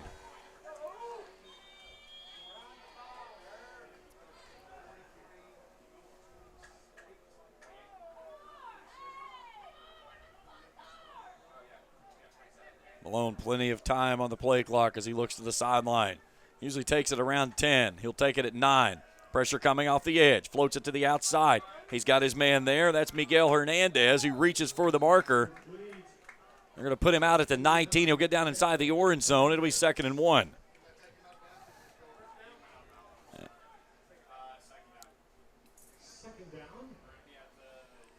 That's going to put Malone up close to 400 yards on his next completion. He's at 378 prior to that pass. 408 last week in the win over Rio. 4 touchdowns, no interceptions today. Here's Williams. Sheds a tackle down the seam. He goes into the end zone for 6. Touchdown. As Amon Williams gets his rushing touchdown today. That's his 7th of the season. And with 6:58 to go in the third, the Bears pile it on 54-3. 19-yard rushing touchdown for Amon. That's his longest rush of the season. Yeah, he just kind of slipped through there, kind of turned himself sideways, squirted out, was gone. It's crazy to think the way he runs. His longest run of the season was 15 yards. But a lot of the times you see things that he does, it's always in the passing game on those swing routes. Right. Extra point is true. It's 55-3.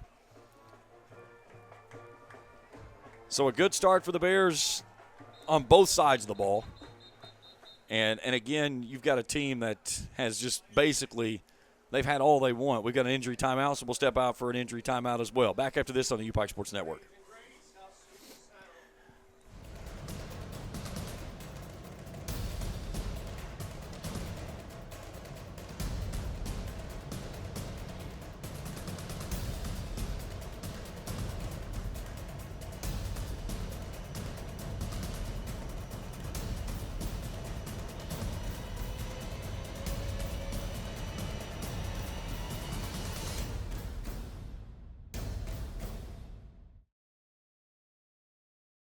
Don't let pain define what you can do. At Core Health Centers, we believe in empowering our communities through chiropractic care and wellness. With 21 locations throughout Kentucky and West Virginia, we're here to help you get out of pain and enjoy life to the fullest. So, what are you waiting for? Experience the Core Health Center's difference. Call now or visit us online to start your pain-free journey today. Core Health Centers, for the health of your family. 55-3 as we welcome you back here to the mountains. And Charlie, just again, everything today has been precision. 9 plays, 63 yards, 4 minutes, 17 seconds. Their longest drive in time. Third longest drive in possession. Their longest drive that they had was 6 plays, 80 yards, only took 2 minutes and 14 seconds. Right. But again, they've shown that they can milk some time off the clock if they need to. The word to me today is discipline. They have shown really good discipline in all parts of the game today.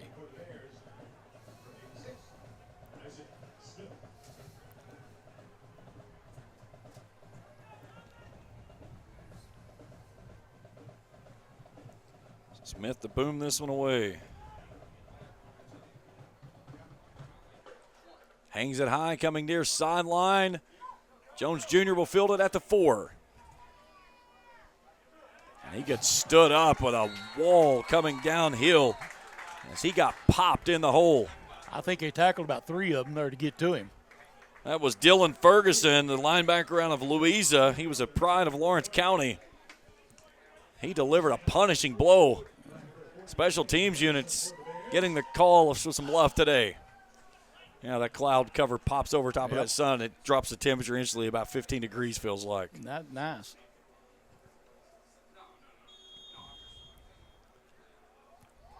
So the Skyhawks just very sluggish as they come out of that huddle on the far sideline, coming back on the field. Yeah, they're kind of that going through the motions thing now. Alex Hatton is loosening in front of us. You got to wonder if he's going to get the call next. I believe it may be the day for a lot of the starters. We'll drop this one out to the tight end, and Peyton Allen just drops it. Allen turns looking back toward Samir Wiley, like, what are you doing? He kind of threw it behind him as he was going out in the flat, never even had a chance to go upfield with it.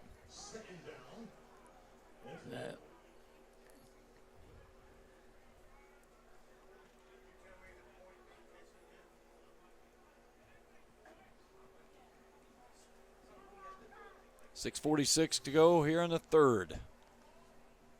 Bears celebrating the homecoming of the first class to play football here back in 2001, and they're doing it in epic fashion.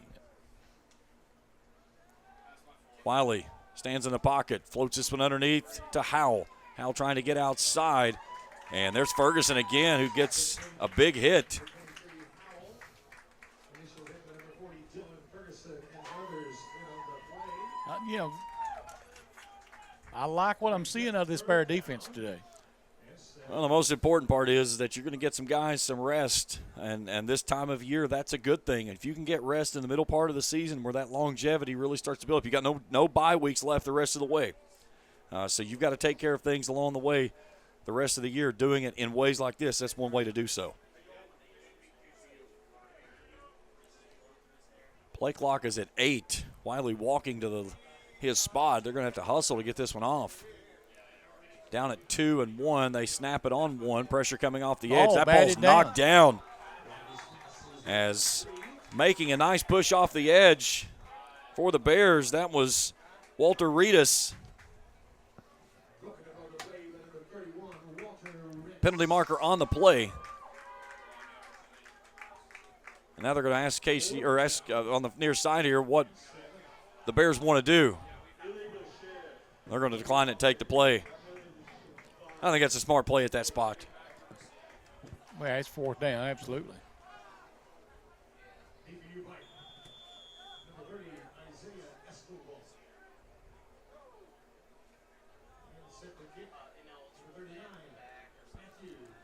So Escobel back to return. Moses to send it away. Gets a good one. Escobel calls for the fair catch. He'll have it just inside the 40. Moses had a face full of Hayden Russell barreling down on him. Russell is getting a great push off this near sideline. Has nearly gotten in there on all the punts that they've hit here in the second half of getting a hand near it. 5:39 to play in the third. It's been all UPIKE from the opening kickoff. A 99-yard kickoff return from Maurice Davis. Point got their only points of the ball game back in the first quarter on their first drive on a 34-yard field goal attempt. And since then, it has been nothing more than just piling it on by the offense of the Bears. Here's Williams near side. Could have had a face mask there either way. Both flags stay in the back pockets. We play on. Nice pick up there on first down on a gain of 3. You're not going to see very many flags. They had an obvious hole down here a while ago and decided not to throw it. And I get that. Let's get it over with. Let's hit something egregious. They'll bring it back out to Williams again. Williams turning downhill, lowers the shoulder. And some extracurriculars on the back end of it. Jakari Nobles was the one that forced him out. So gained, makes it a 3rd down and 3 attempt coming up for the Bears.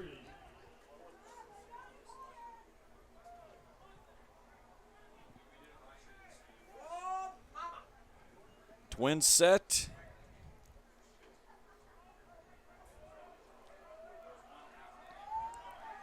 They move some players around on that far sideline, bringing Stribling in on the slot. Malone dropping back.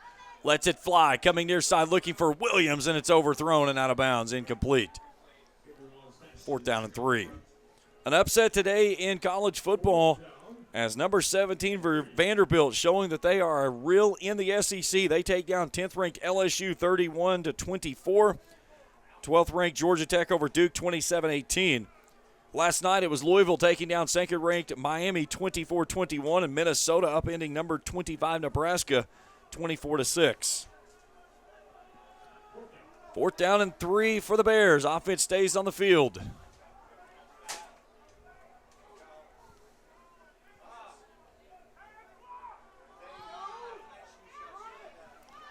Play clock's at 1. They just get it away. Malone wants to throw.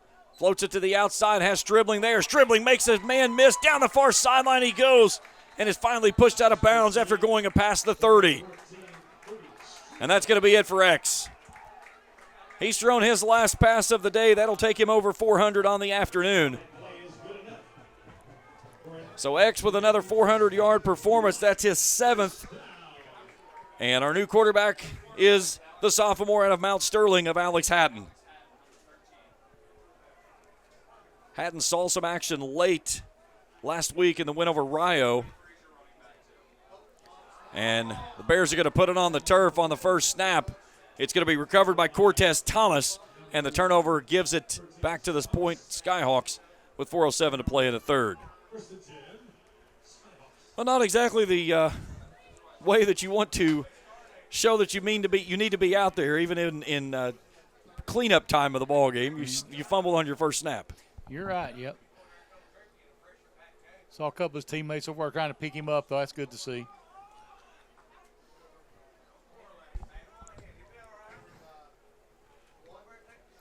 Yeah, Cortez Thomas, the man recovering it.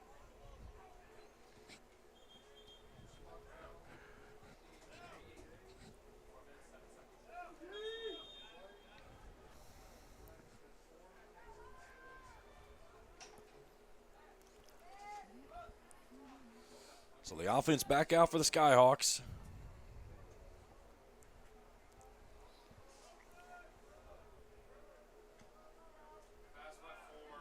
Wiley floats this one to the outside looking for Washington. It's incomplete. I like to see him keep it on the ground for a while. Yeah, me too. Stop. Keep that clock moving. Yep.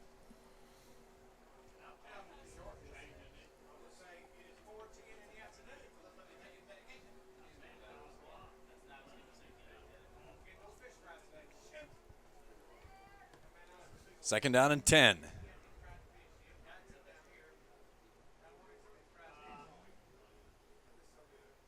Deep motion man is Jones. Wiley to throw.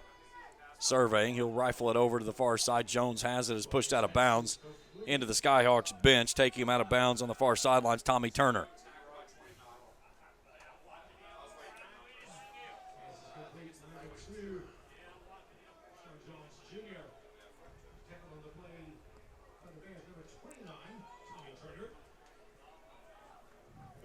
Gain of 4 on the play, 3rd and 6. Clock continues to roll as we get down near to 3:30. Reinhardt victorious earlier today, beating Bluefield. That'll be UPIKE's next opponent. New back of the backfield's Caleb Porter.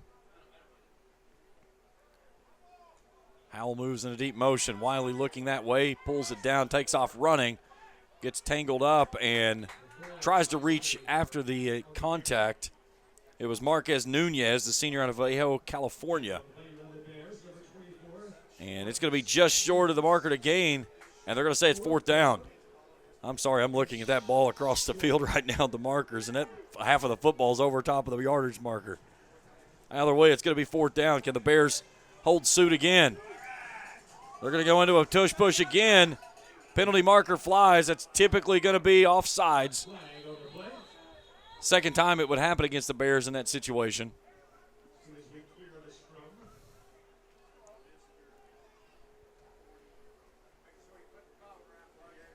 We won't have to talk about it, obviously.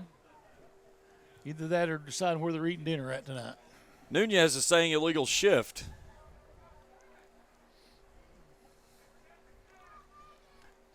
Let's see what we've got here.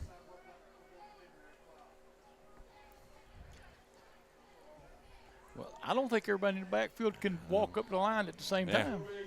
Yeah, illegal formation.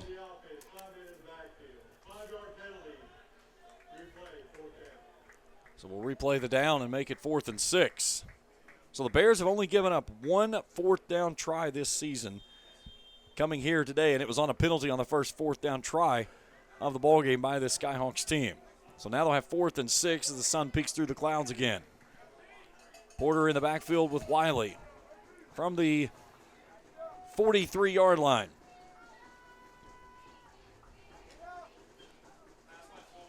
Wiley having pressure coming up the middle. That ball is loose. Trying to scoop it up on the near sideline was the Bears' LaCharles Woodruff, and they'll call it an incomplete pass, and it's a turnover on downs. LaCharles Woodruff was thinking scoop and score. Bears were hoping for the empty hand Yeah. So the offense back on the field, and we'll get Alex Hatton again. Hatton last week 2 for 3 for 5 yards. No, excuse me, 2 for 2 for 3 yards. His first pass went for 5, and then he went behind the sticks on the second.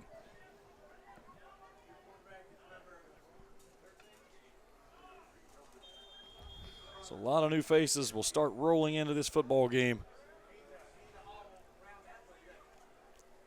So Hatton, the take to give off to Pepper. Pepper makes a man miss, runs into the official in the middle of the field, drags a guy past him on the 25 and gets down to the 24.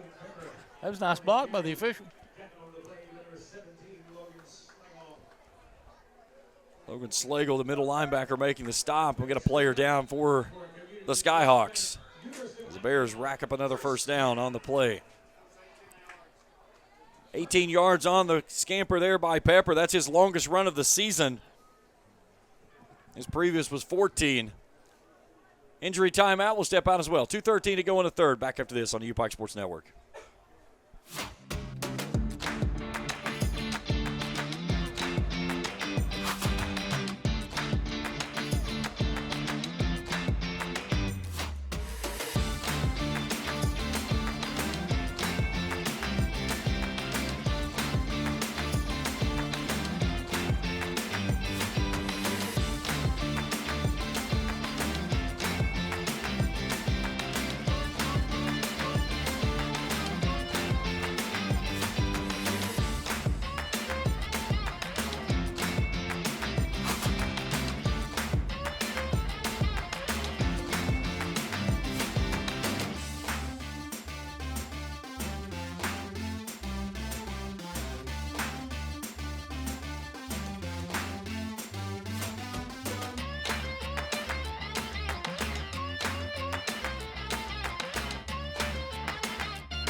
$55-3, 2:13 to play in the third as we welcome you back here to Pikeville.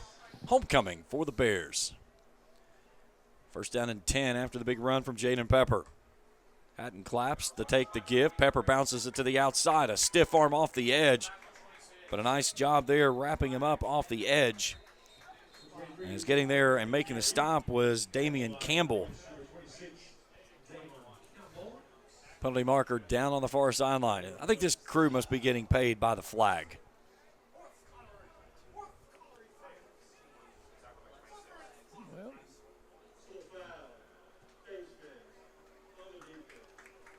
So Nigel Lawrence on the far sideline pleading his case. College football top 25 games in action. Number 1, Ohio State leading Wisconsin 10-0 late first quarter. Number 3, Indiana leads Michigan State 7-3 in Bloomington. Number 5, Ole Miss in Athens against 9th-ranked Georgia. They lead that game 7-3. Texas Tech, Arizona State just getting underway. So the football will go down to the 11. So the Bears can get a first down on this without scoring. Placed on the 11-yard line. First and 10, Bears. Alex Hatton, sophomore out of Mount Sterling. Moves Pepper out of the backfield. He's going to keep it himself if he tries to roll off the right edge.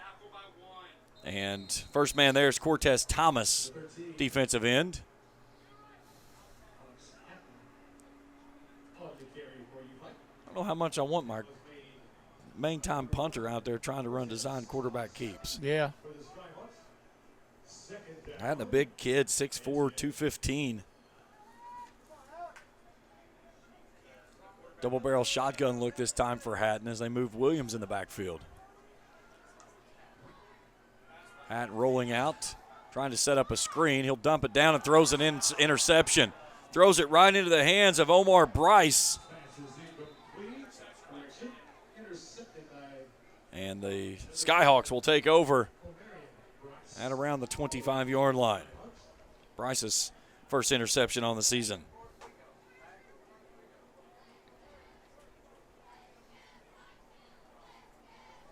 So a minute 19 to play in the third. It's been all UPIKE from the opening kickoff. And judging by the number of fans still left in attendance here, you can kind of tell it's been that way since halftime. A lot of people said, I've had enough of the heat, I'm going home. 86 degrees today on this 18th day of October. We're going to see torrential, drenching rains tomorrow, high of maybe 70. And then as the middle of the week rolls through, we're going to be lucky to get into 60. I think Wednesday or Thursday, temperatures down in the 30s for the lows. Wow. Welcome to Kentucky weather. Oh, yeah. You don't like it, wait 15 minutes. It'll change. All right, Porter in the backfield with Wiley on 1st down and 10 from their own 25 after the interception. Wiley wants to throw. Checks this one down and dumps it underneath. Porter gets dumped on a big hit on the far side. Delivering the punishing blow there was Dallas Kelly. 2nd down and 10. I think you run the ball here.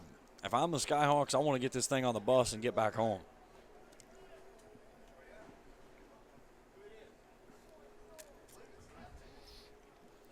You know, Wiley had only thrown the ball 43 times coming into this ballgame. He's going to throw it 43 times here this afternoon. He's 9 of 28 for 82 yards. He's going to throw it again. No, this is a new quarterback, excuse me. This is out to Washington, who makes the catch. The new quarterback is Javen Hickman. Hickman 13 of 43, 147 on the season. 1 touchdown, 1 interception. As he rifles that one out near midfield. So Hickman will stay in the ball game at quarterback. Twin stack receiver set. Wants to throw it, going down the far sideline, has his man there, and he makes the grab as they get it out in space to T.J. Howell on the big pass play. They're trying to go quickly, but they got to wait on their big center of Dylan Moorhead to get down the field. Wholesale line changes for the Bears.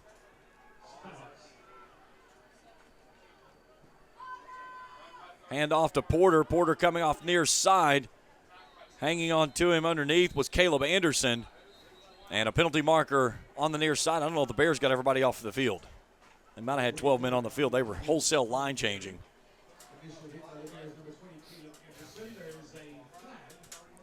12 seconds to go in the third.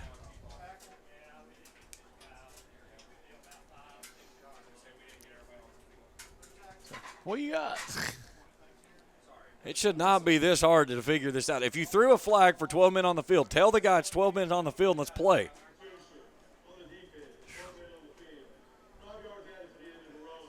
I mean, we are trying to reinvent the freaking wheel on every stinking flag. It should not be that hard.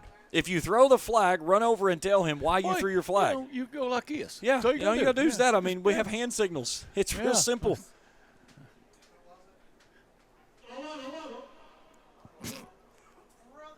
What in the world? Time to get up. I think we just had a war chant call that it echoed out over top.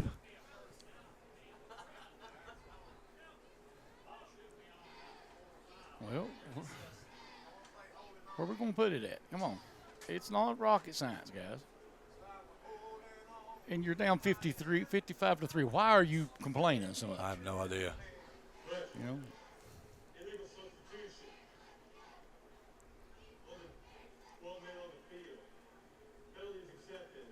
5-yard penalty from the original spot. Where do you go? I think it's the first time this guy's had a microphone on himself. All right, so 1st and 5 when they finally figure out how to get the ball spotted. Holy bejesus. So at the 11, it'll go. We're making 12 and a half seconds last 5 minutes. Yeah.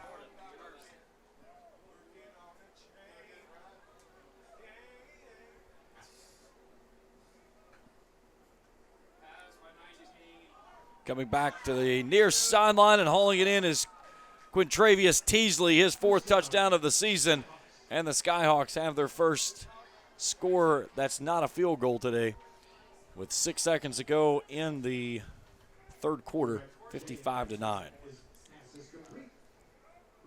22, So Hickman throws his second touchdown of the season.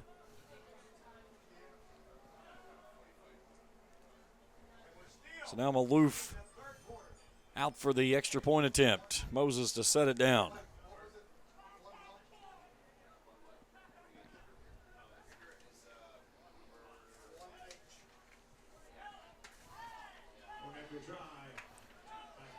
Kick is up, is good. 6.9 to play in the third. 55-10. Back after this on the UPIKE Sports Network. 9 seconds remaining in the third quarter.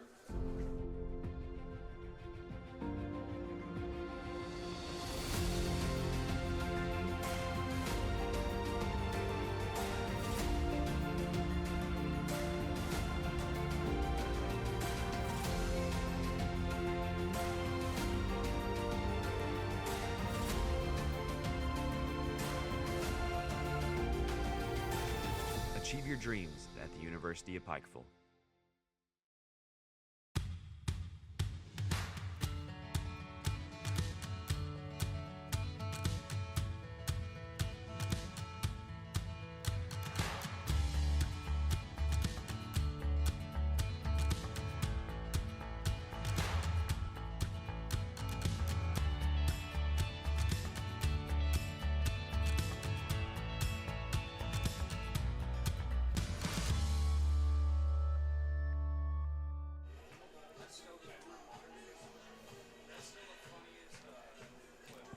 $55-10, 6.9 to go in the third.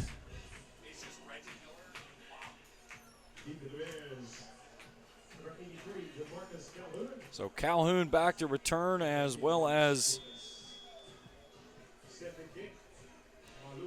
Maurice Davis. Do you dare kick it to Davis? I don't know. I'll be careful.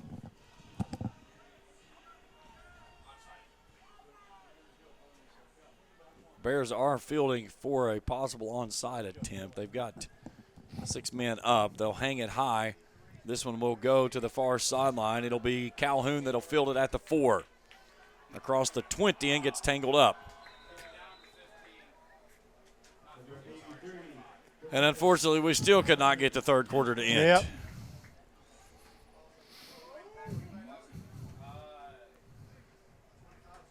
This quarter has been worse than a family reunion at your in-laws. Yep. All right. Which quarterback are we going to get this series? All right, Alex Hatton will come back out.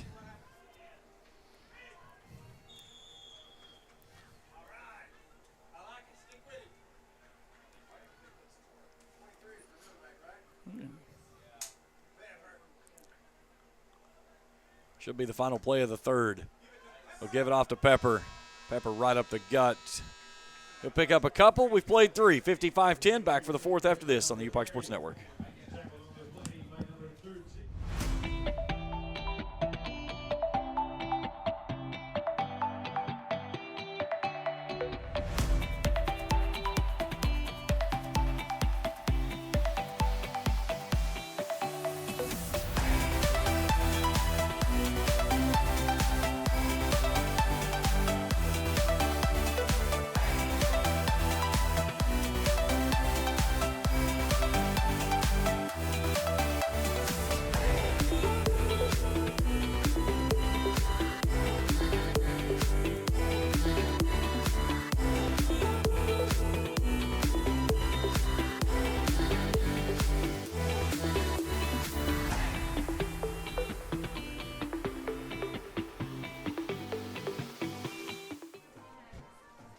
Final 15 to go here in this one. It's a great homecoming for the Bears. They've been in control from the opening kickoff. They lead at 55-10.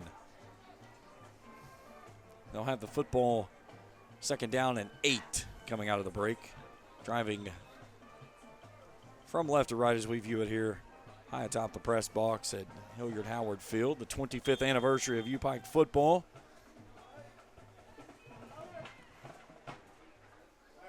Hatton on 2nd and 8, wants to throw. Brings it near sideline. That's Hayden Russell making the catch. He spun quickly out of bounds. Jacob Henderson making the stop, a freshman corner. No. Russell, 1 catch for 21 yards last week. And we've talked about him a lot, that he's done a really good job on kick coverage on punts, nearly blocked several kicks. So 3rd down and a long 2, if you will. Hatton to throw, stands in the pocket, rifles this one down the middle, and it's incomplete. Trying to go up the ladder was Alex Lindley Jr., the tight end out of Celelia, Louisiana. Yeah, it was a And catchable ball. 4th down. Yeah, absolutely. Just a little bit of a wobbly throw. And we're going to get a new punter as Jonathan Bashirapour.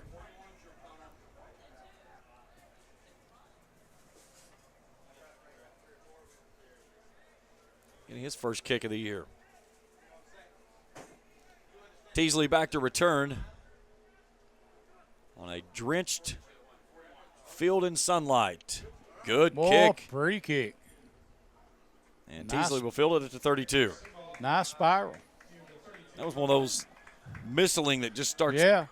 It looked like a bottle rocket just driving up into the sky. That's what you like to see from a kick, a really tight spiral going up. Well, like I say, one of the keys people don't realize is hang time. Gives you time for your defense to be down there and never see he didn't work for him to run.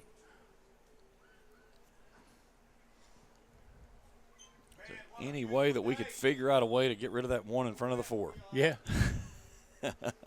Or the 1 and the 4 altogether. Altogether, yes. All right, Hickman back out from his own 32. They'll start at 1st down and 10.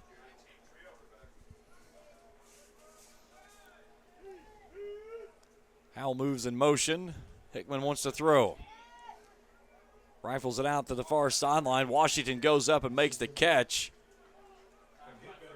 Flying in, making the stop there was, I can't tell if that's 34. okay. That is. That's Cowan Baisley. Yep.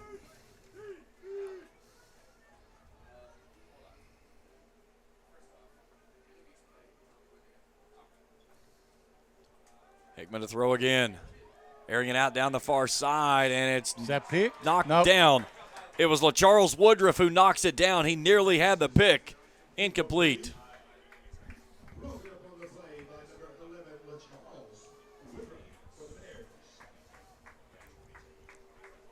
Hickman's shown he's not afraid to sling it. No. Led the touchdown drive on his first series today.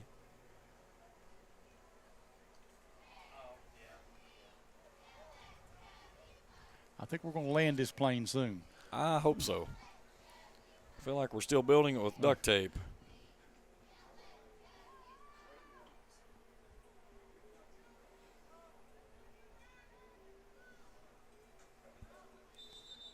We got everybody moving. Yeah. That's everybody but the center.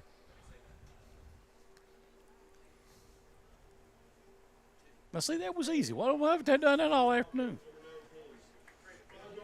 Got a delay of game, actually. That's why everybody was moving but the center. So a 5-yard penalty puts him behind the stick, 2nd and 15. Now, why would you get the delay of game call from a line side judge? No idea. What are you looking at is what I want to know. Yeah. I mean, you're right. Everybody was moving. I mean, I got that. Typically, your back judge is the one that flings that flag. Trip stack receivers in an empty set. Hickman steps up, moves right. Throws it down to the far sideline looking for Brandon Washington, and he's out of bounds. Yeah, holding him back here, too. 2 flags on the play. Jeez, oh, Pete. Well, this was kind of obvious. I have to give him that. I understand, but when you get your hand up like this and it goes down like that, it's pretty easy to call. yeah, that one's an easy one to throw.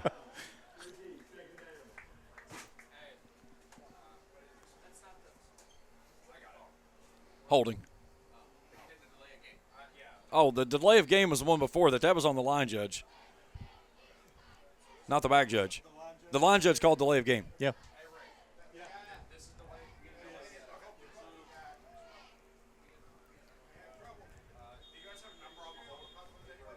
There you go. Crank that clock. 2nd and 15. I think it's 2nd and 20 actually now.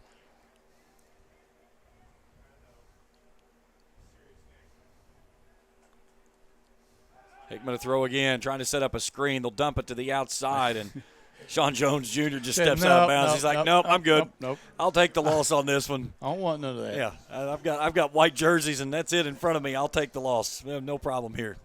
Sidestep out of bounds. Let's get this thing on the bus.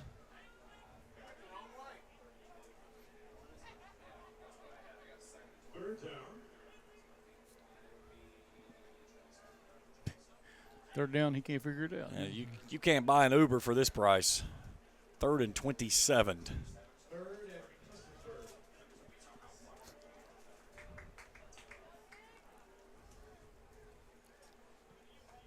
Hickman claps, stands in the pocket, pressure coming, throws it near side, and Coleman had a beat on it. He was trying to figure out a way to get turned back to it, and it was over top of his head. Do we have more penalties? Where? Oh. Why not? We got a player that loses a helmet. It's number 78 for Point. It's an offensive lineman of B.J. Reed. Did he continue to play without his helmet? I guess, well, they're not. That's just a dead ball then. Yeah, they're not saying anything. So Okay, that's good. I never saw a flag go out was the question. I just heard the whistles. Well, I guess they stop play with him. Yeah, when it was dead. So, all right, so 4th down coming up. Esquivel back to return.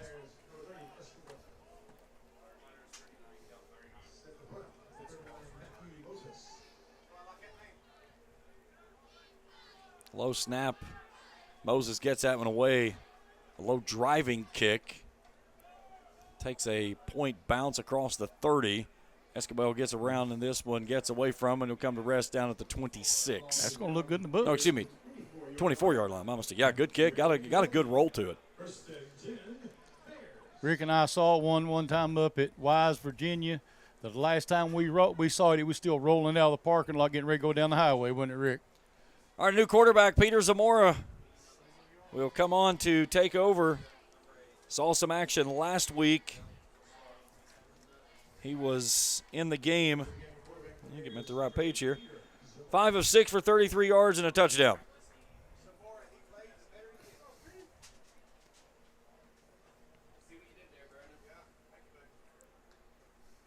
On 1st and 10, the handoff to Pepper. Right up the gut he goes. He'll get the 25, gain of 1. 23, Jake Pepper on the carry for UPIKE. Initial hit by number 6. I'm glad to see running the football. Let's get this clock rolling. 100%. This game has seemingly felt like it's been going forever. The third quarter was like the quarter would never end. Yeah. And again, on a very hot afternoon here in Pikeville, temperatures have to feel like they're probably down close to 100 down on the field level. Zamora rifles this one out far sideline, has his man. That's DeMarcus Calhoun, freshman out of Dallas, Texas. I'll move the sticks, another Bears first down.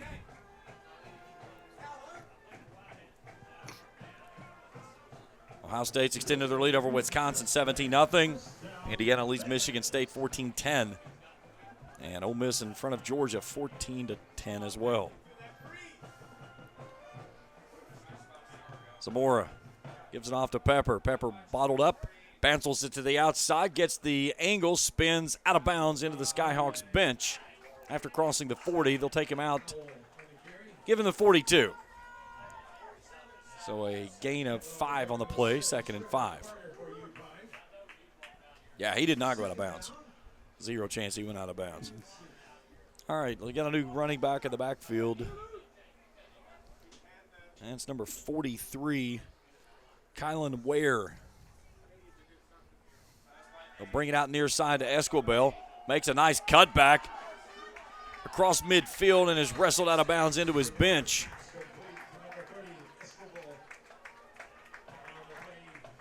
Damon Campbell making the stop. It'll move the Bears. First down yardage markers yet again.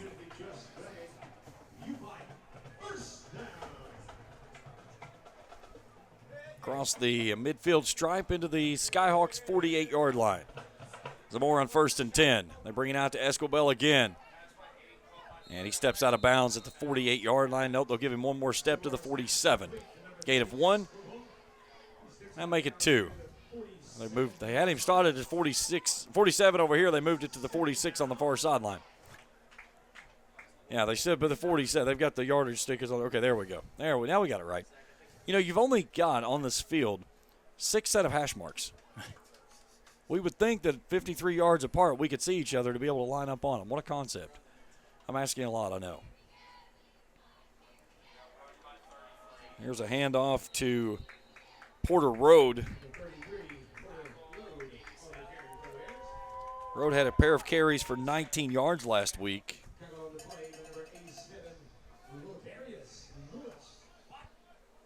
So 3rd down and long coming up for the Bears. Zamora goes empty.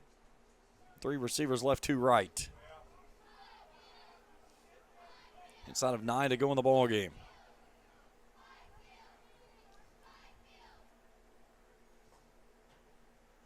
Zamora rifles this one into the slot. Makes the completion out to Alex Lindsey Jr. And that'll move the sticks and another first down. Pepper back into the ball game for Road. Clock down to 8-10 now. Slowly grinding away. Zamora rifles it out near side. Escobar steps through, cuts back in 25, gets hit from behind and taken out of bounds just shy of the 20. Isaiah Escobar is a kid that has really come on strong, has been a good piece of the return game, and you can see he's very shifty. Yeah, when he gets the football. You don't want him, if you're the defense, you don't want him in the open field. Very shifty, slippery kind of guy. So more on 1st down and 10. And we got 2 guys that got tackled. They didn't know which one to grab, but was it Zamora or was it Pepper? So Cortez Thomas said, I'll just tackle you both. That was impressive. Cortez Thomas picks up his 3rd sack of the season. You should give him a sack and 2 tackles on that. Sack and an assist, yeah. It was an off-balance snap by Zach Brooks. It took Zamora to the right, and he was off balance. He was trying to hand off, and it was just blown up from the word go. So a loss of 5 on the play. Here's Zamora. Takes this one out to the far side, and it's an incomplete pass as it goes in and out of the hands of Jaden Pepper. 3rd down.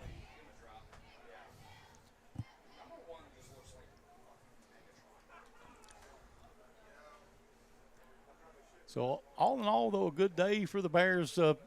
All phases of the game, I have to say, nothing glaring jumping out at you. Biggest loss that you've had in this football game that you don't know the severity of it is your starting center, Zach Kirk. Yes, that went down in the first quarter. Other than that, it has been executed business plan to perfection today in all 3 phases of the game. Zamora in 3rd and long, brings it near side, has his man there. That's Hayden Russell. He gets shoved out of bounds by Jakari Nobles. So we'll be 4th down. Down inside the 20. They'll put him at the 20, put him at the 17-yard line. So 4th and 4 coming up.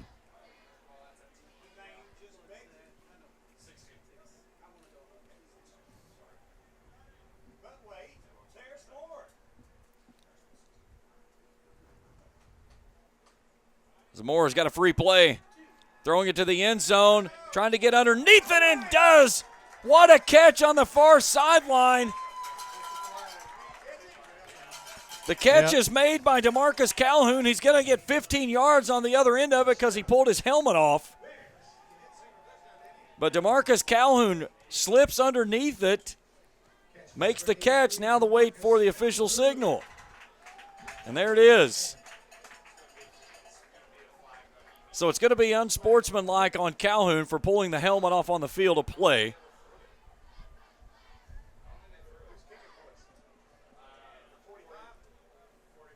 So a new kicker. This is Levi Wheeling out of Chesterton, Indiana.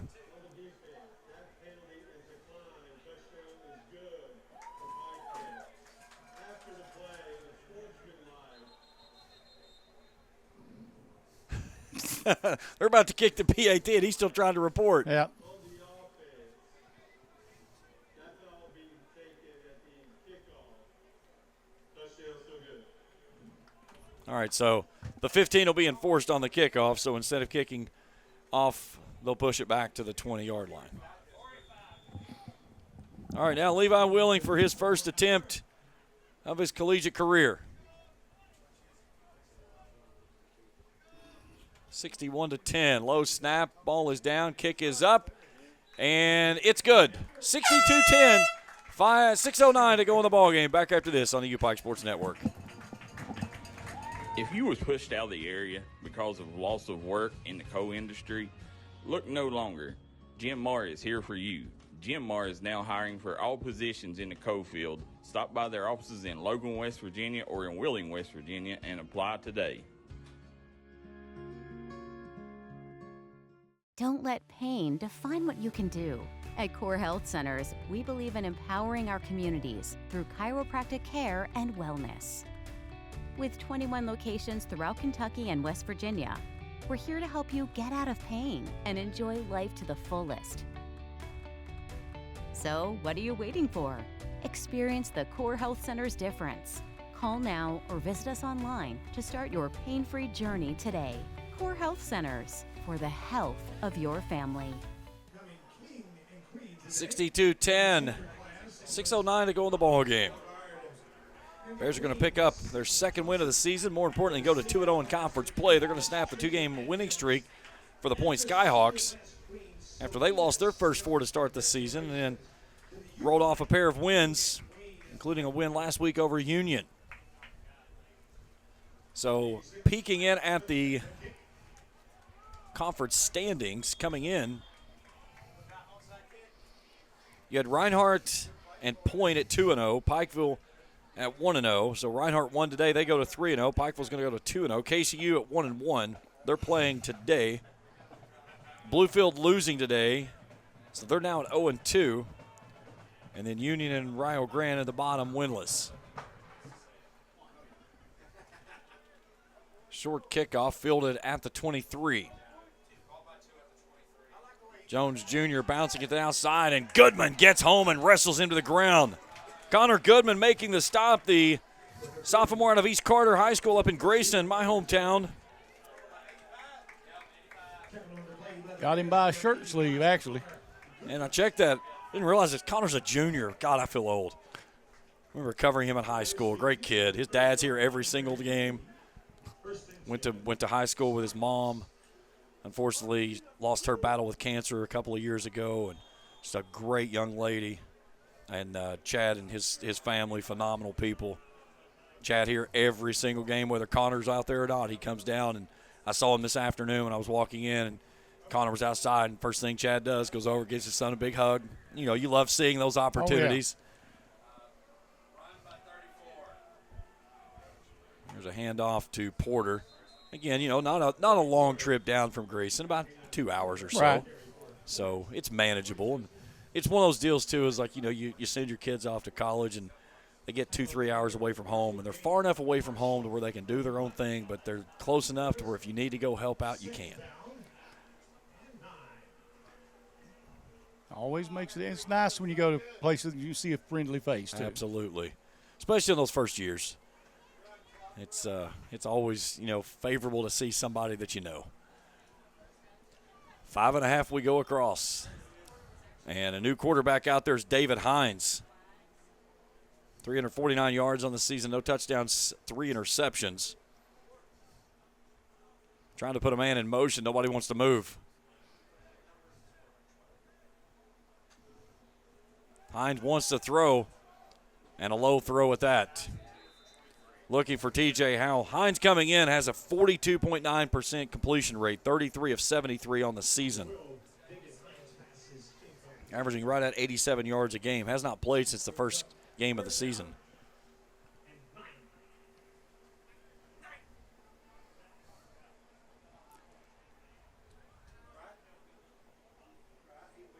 I think you're running a draw here. Anything keep it on As the ground. long, I don't care what you do, as long as it involves the word run.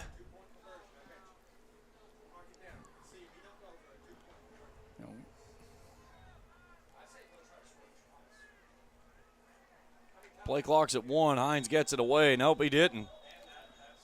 Hey, the line judge, nope, they're going to get a false start. Okay. I thought the line judge had the second delay of game penalty in the ball game.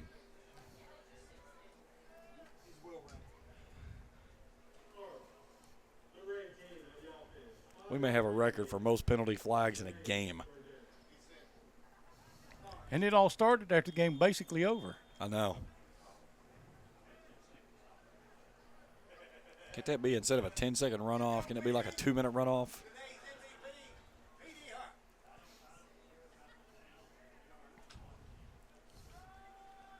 Hines throws this one far sideline. Washington makes the catch, angles upfield, and moves the sticks for a first down. Isaiah Roseberg, cornerback out of Spartansburg, South Carolina.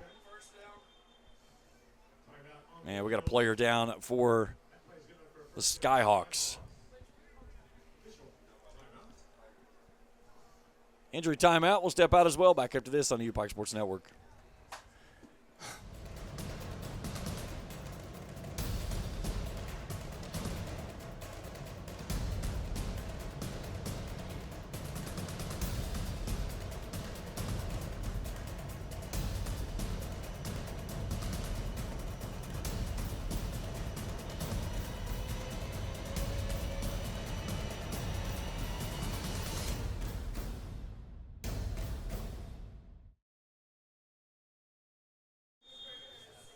.444 to go in the ball game. It's been all UPIKE from the word go with the opening kickoff that went to the house for 6. Bears scored in all 3 phases in the first quarter. An offensive touchdown, a defensive fumble recovery, and scoop and score. And it has been all Bears here this afternoon. A little out route there to Washington on the far sideline. That's out to midfield to move the sticks. Roseberg making the stop on the push out of bounds. Just shy of midfield. Nope, wrong side of the midfield. They put it on the wrong 49, so it goes to the 49 for the Bears.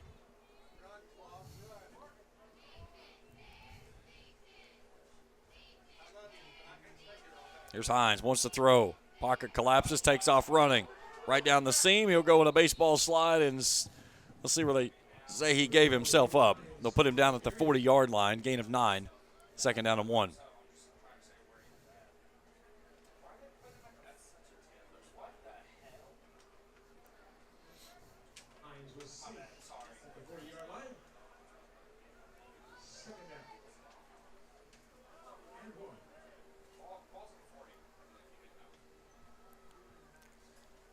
Twin stack receiver set for Hines and a pistol. They'll do it a reverse play to Teasley. Teasley's met on the edge outside and is not going to get the distance again. Number 35, Ian McCarty, the linebacker out of Salyersville, Kentucky, making the stop. Redshirt freshman. Third down and 1. Adam Wooten for Pike just about took that pitch. Yeah, he was right there. Yeah.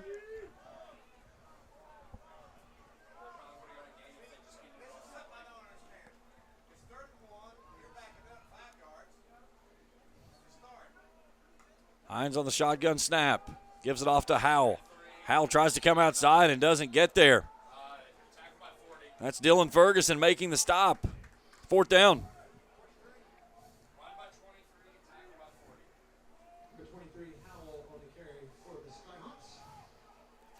So fourth down and 1. So we'll go across the 2:30 mark.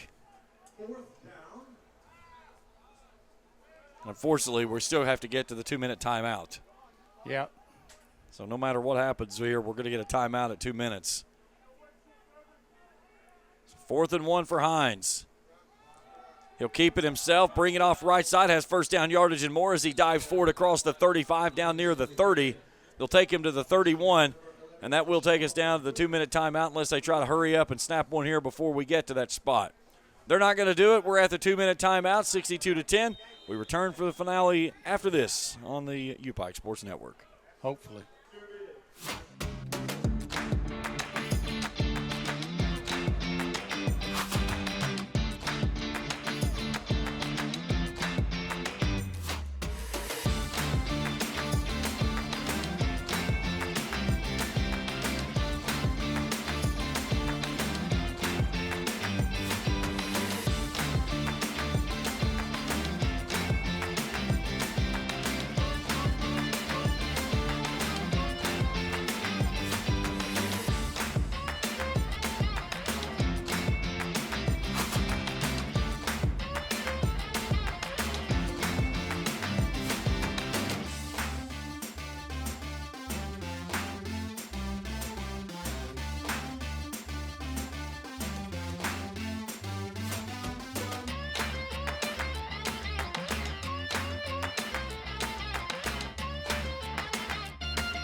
Final 2 minutes of this one, and the game that's arguably been over since the first quarter. Yeah, it's been over for a while. Arguably. I don't know who's going to argue that with you. But Well, if you're in a marriage, you know who's going to argue, your well, wife. Well, that's true. Now, listen, there's always somebody out there that will argue with you. Have you met today's society? You do have a point. Yeah, that's exactly right. All right, from the 31, Hines on 1st and 10. He'll give it off to Howell. Howell navigates through the middle for a nice run on 1st down. He's been a solid running back for them today. Yep. What'd you say, Rick? Oh, there'll always somebody out there that'll be wrong, and there'll always be somebody that wants to argue. Most of the time, there are people that are behind computers and eggs and social media bandits. Well, that's true.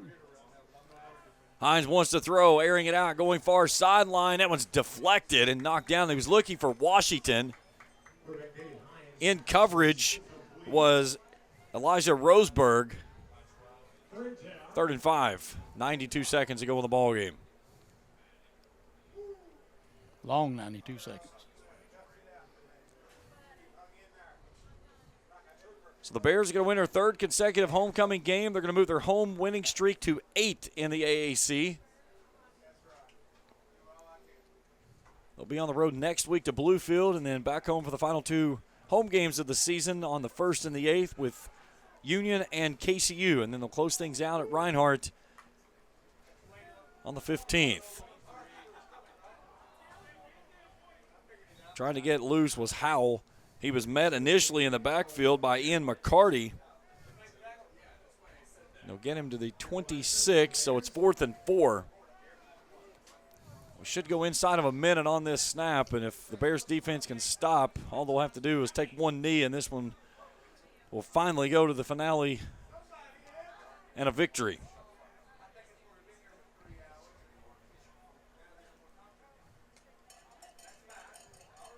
A lot of happy faces in those Bear uniforms up and down the sideline. This was a confidence booster here. And again, it has to feel good after the tough loss they took to this team last year down there. Hines steps up, takes off running, tries to blow through the 2 tacklers at the 20-yard line. He will get it. 1st down for the Skyhawks as they get to the red zone. Clock will stop at 41 seconds for them to spot the markers. And there's the wind. Hines stays in the gun. There you go. Little pop pass off to Howell trying to get the outside edge. He gets wrestled down by Dallas Kelly. And they're keeping the clock running. Yeah, that clock's not going anywhere. And let's see if the Skyhawks want to snap it one more time. They're going to line it up and try to go for it, so it should be the final play of this ball game. They're going to get all their money's worth out of the full 60 minutes of this one. Hines is going to try to take a shot toward the end zone, looking that way, going out toward Washington. It's knocked down and deflected. It was defended by Roseberg, and guess what? 1.7. 1.7 seconds. This is like death by BB gun on a firing range. Come on, Paul. Take this opportunity, ladies and gentlemen, to remind you the next home game for your Bears will be November the 1st, taking on Union. 3rd down and 6. Kickoff in that game is scheduled for 3 p.m. Hines will take one more shot toward the end zone. The only thing the Bears need here at this point is get an interception. Yeah. I mean, close out the day with that. Empty set. Last play, we hope. Pressure coming up the middle. Hines lets it fly, and it's incomplete. No flags. And that's your ball game. Bears win at 62-10. Post-game show when we return after this on the UPIKE Sports Network.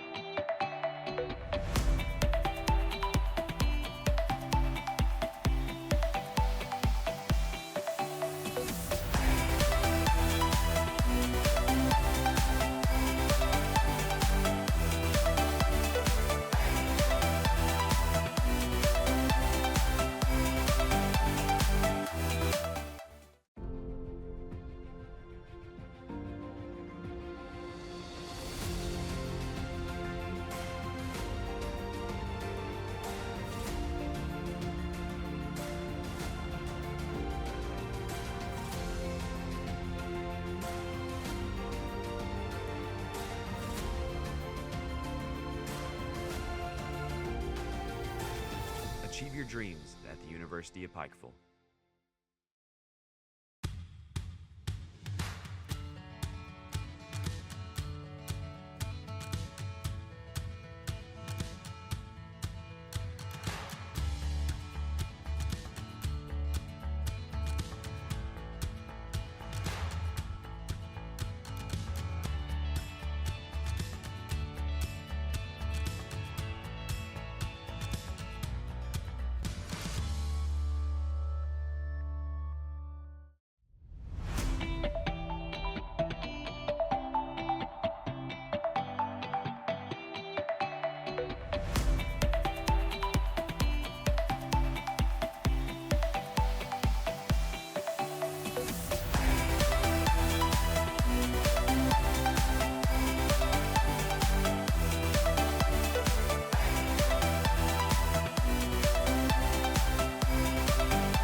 A homecoming win for the Bears, 62-10 over the Point Skyhawks. As we welcome you into the post-game show, James Carr now joined with head coach Corey Phipps. Coach, efficient first half of action, and again, when you score from all three phases in the first quarter, good things typically happen in those type of ball games. Yeah, it was an awfully weird game, wasn't it?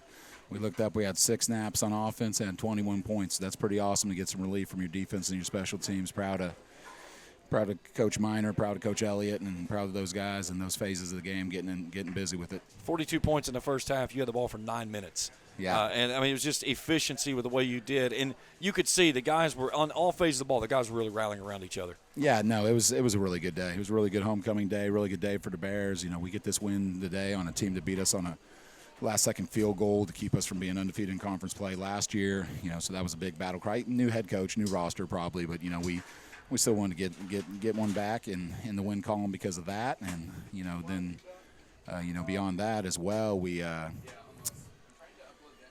just wanted to – we had a lot – 25th year anniversary of starting football here. We had a bunch of alums back. It was just a really good day, you know. And then our women's volleyball team got a win 3-1 against CIU this morning, which is the first time in school history. So that's big time. Congratulations to those ladies as well. X again, another solid performance. He goes over 400 yards, and just at times, I mean, he just looks like he's packing a lunch pail, just sitting back there and flinging it around. Yeah, I mean, and a lot of it's, you know, people will say he's a system quarterback. Well, you got to know the system, and he knows the system well. Yeah, without a doubt. Again, a day where you said you get a lot of players out there to get opportunity to get some playing time, and most importantly, that gets some of your guys, those starters, some time to get some rest, and that's key whenever you're playing the rest of the season with no bye weeks. Yeah, that's right. That's right. So we're bouncing back next week. I guess we got Bluefield, Yep. and going over there. So I think they played really hard against Reinhardt this week. So that's always a tough place to play over there in that stadium. So we'll try to get healthy over the next couple of days, and then try to push forward on a good game plan against Dewey Lusk and those guys who are great coaches. Yep, Coach, we'll see you in 2 weeks when you come back home. Yes, sir. Thank you. Look at some quick numbers here. Again, Xavier Malone, 415 yards, 25 of 31 today, 80.6% passer rating. He throws 4 touchdowns, no interceptions. UPIKE today, 51 total yards of rushing. Amon Williams, 9 rushes for 46 yards. He had a rushing touchdown. Williams, 6 catches for 97, a touchdown. Coach Dribbling, 4 catches for 83, had a touchdown. Amon Williams, 5 catches for 78 with a touchdown. Grant Scott had 3 catches, 35 for a touchdown. And DeMarcus Calhoun, the last touchdown, 2 catches for 28 in the winning effort. 62-10, your final score. That's going to do it for our coverage. Again, Bears on the road next week. They go to Bluefield. They'll be back here on November the 1st when they bring in the Union Bulldogs. And then the following week, it'll be Senior Day on November the 8th and a visit from the KCU Knights. Hat tip to our entire crew here this afternoon. Phenomenal job by them. That's it for us. For Charlie Pinson, I'm James Collier saying so long. Homecoming win for the Bears, 62-10 over the Point Skyhawks. This has been a UPIKE Sports presentation.